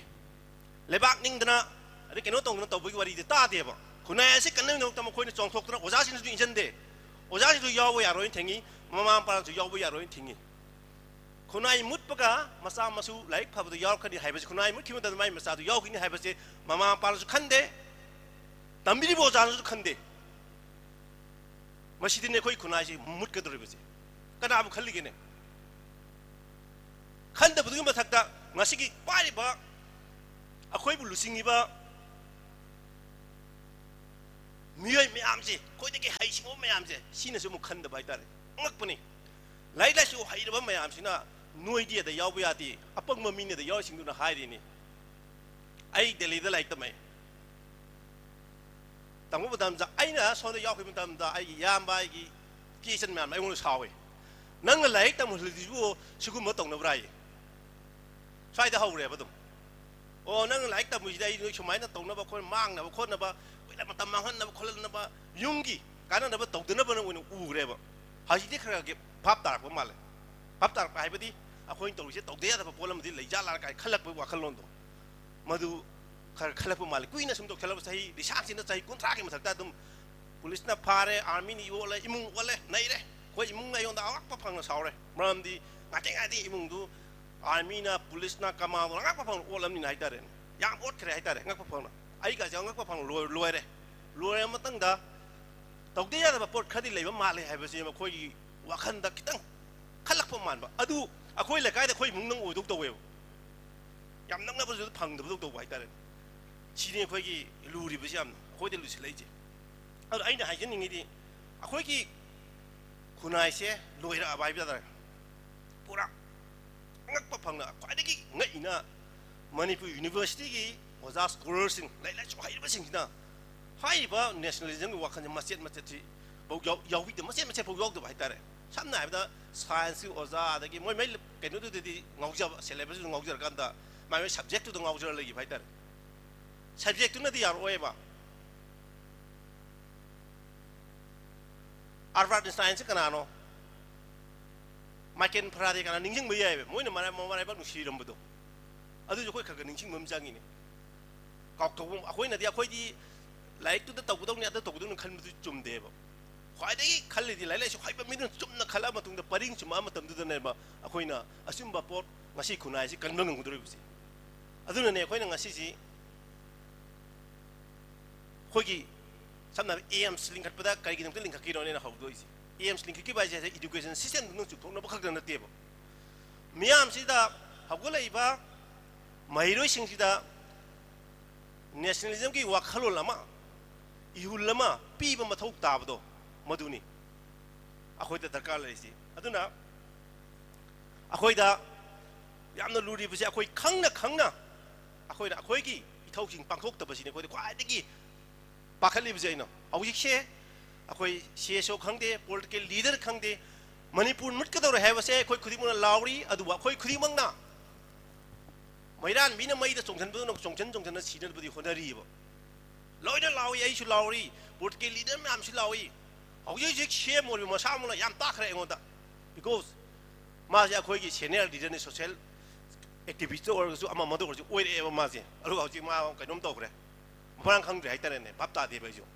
ma sim ba awon ma yam si lai gi du na maram oi ga ni ngasi gi khunai si mut ki ni ha ji adu ga de ing ja hai ba ai ni ngasi ba ke bo da ngang gi wa hai se simak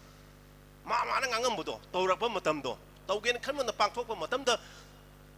ngasi gi CM oibi ba za khoi gi tabiri na ma na hoi ngang ki ma da ma thabok da ngasi on thom tra ga di ꯀꯅꯥꯒꯤ CAP ꯂꯥꯛꯑꯦ ꯍꯥꯏꯕ ꯃꯇꯝꯗ ꯃꯥꯅ ꯃꯁꯤ ꯑꯩ ꯉꯁꯤꯗꯩ BJP ꯆꯠꯅꯔꯣꯏ ꯍꯥꯏꯕ ꯃꯇꯝꯗ ꯆꯍꯤ 100 ꯃꯥꯏ ꯄꯨꯋꯥꯔꯤꯗꯤ ꯂꯩꯍꯧꯒꯅꯤ ꯍꯥꯏꯁꯤ ꯀꯥꯎꯊꯣꯛꯈ꯭ꯔꯦ ꯍꯧꯖꯤꯛꯇꯤ ꯃꯥ ꯀꯥꯎꯊꯣꯛꯈ꯭ꯔꯦꯕ ꯃꯥꯅ ꯉꯁꯤ ꯇꯧꯔꯝꯃꯕ ꯃꯇꯝ ꯈꯨꯗꯤꯡꯃꯛꯇ ꯄꯣꯠꯁꯨ ꯀꯥꯔꯝꯕ ꯌꯥꯏ ꯃꯤꯌꯥꯝꯅ ꯄꯨꯋꯥꯔꯤꯒꯤ ꯑꯩꯈꯣꯏꯒꯤ ꯂꯝꯗꯒꯤ ꯑꯩꯈꯣꯏꯅ ꯍꯨꯟꯗꯣꯛꯄ ꯉꯝꯃꯣꯏ ꯃꯥꯁꯦ ꯑꯗꯨ ꯃꯥ ꯍꯧꯖꯤꯛ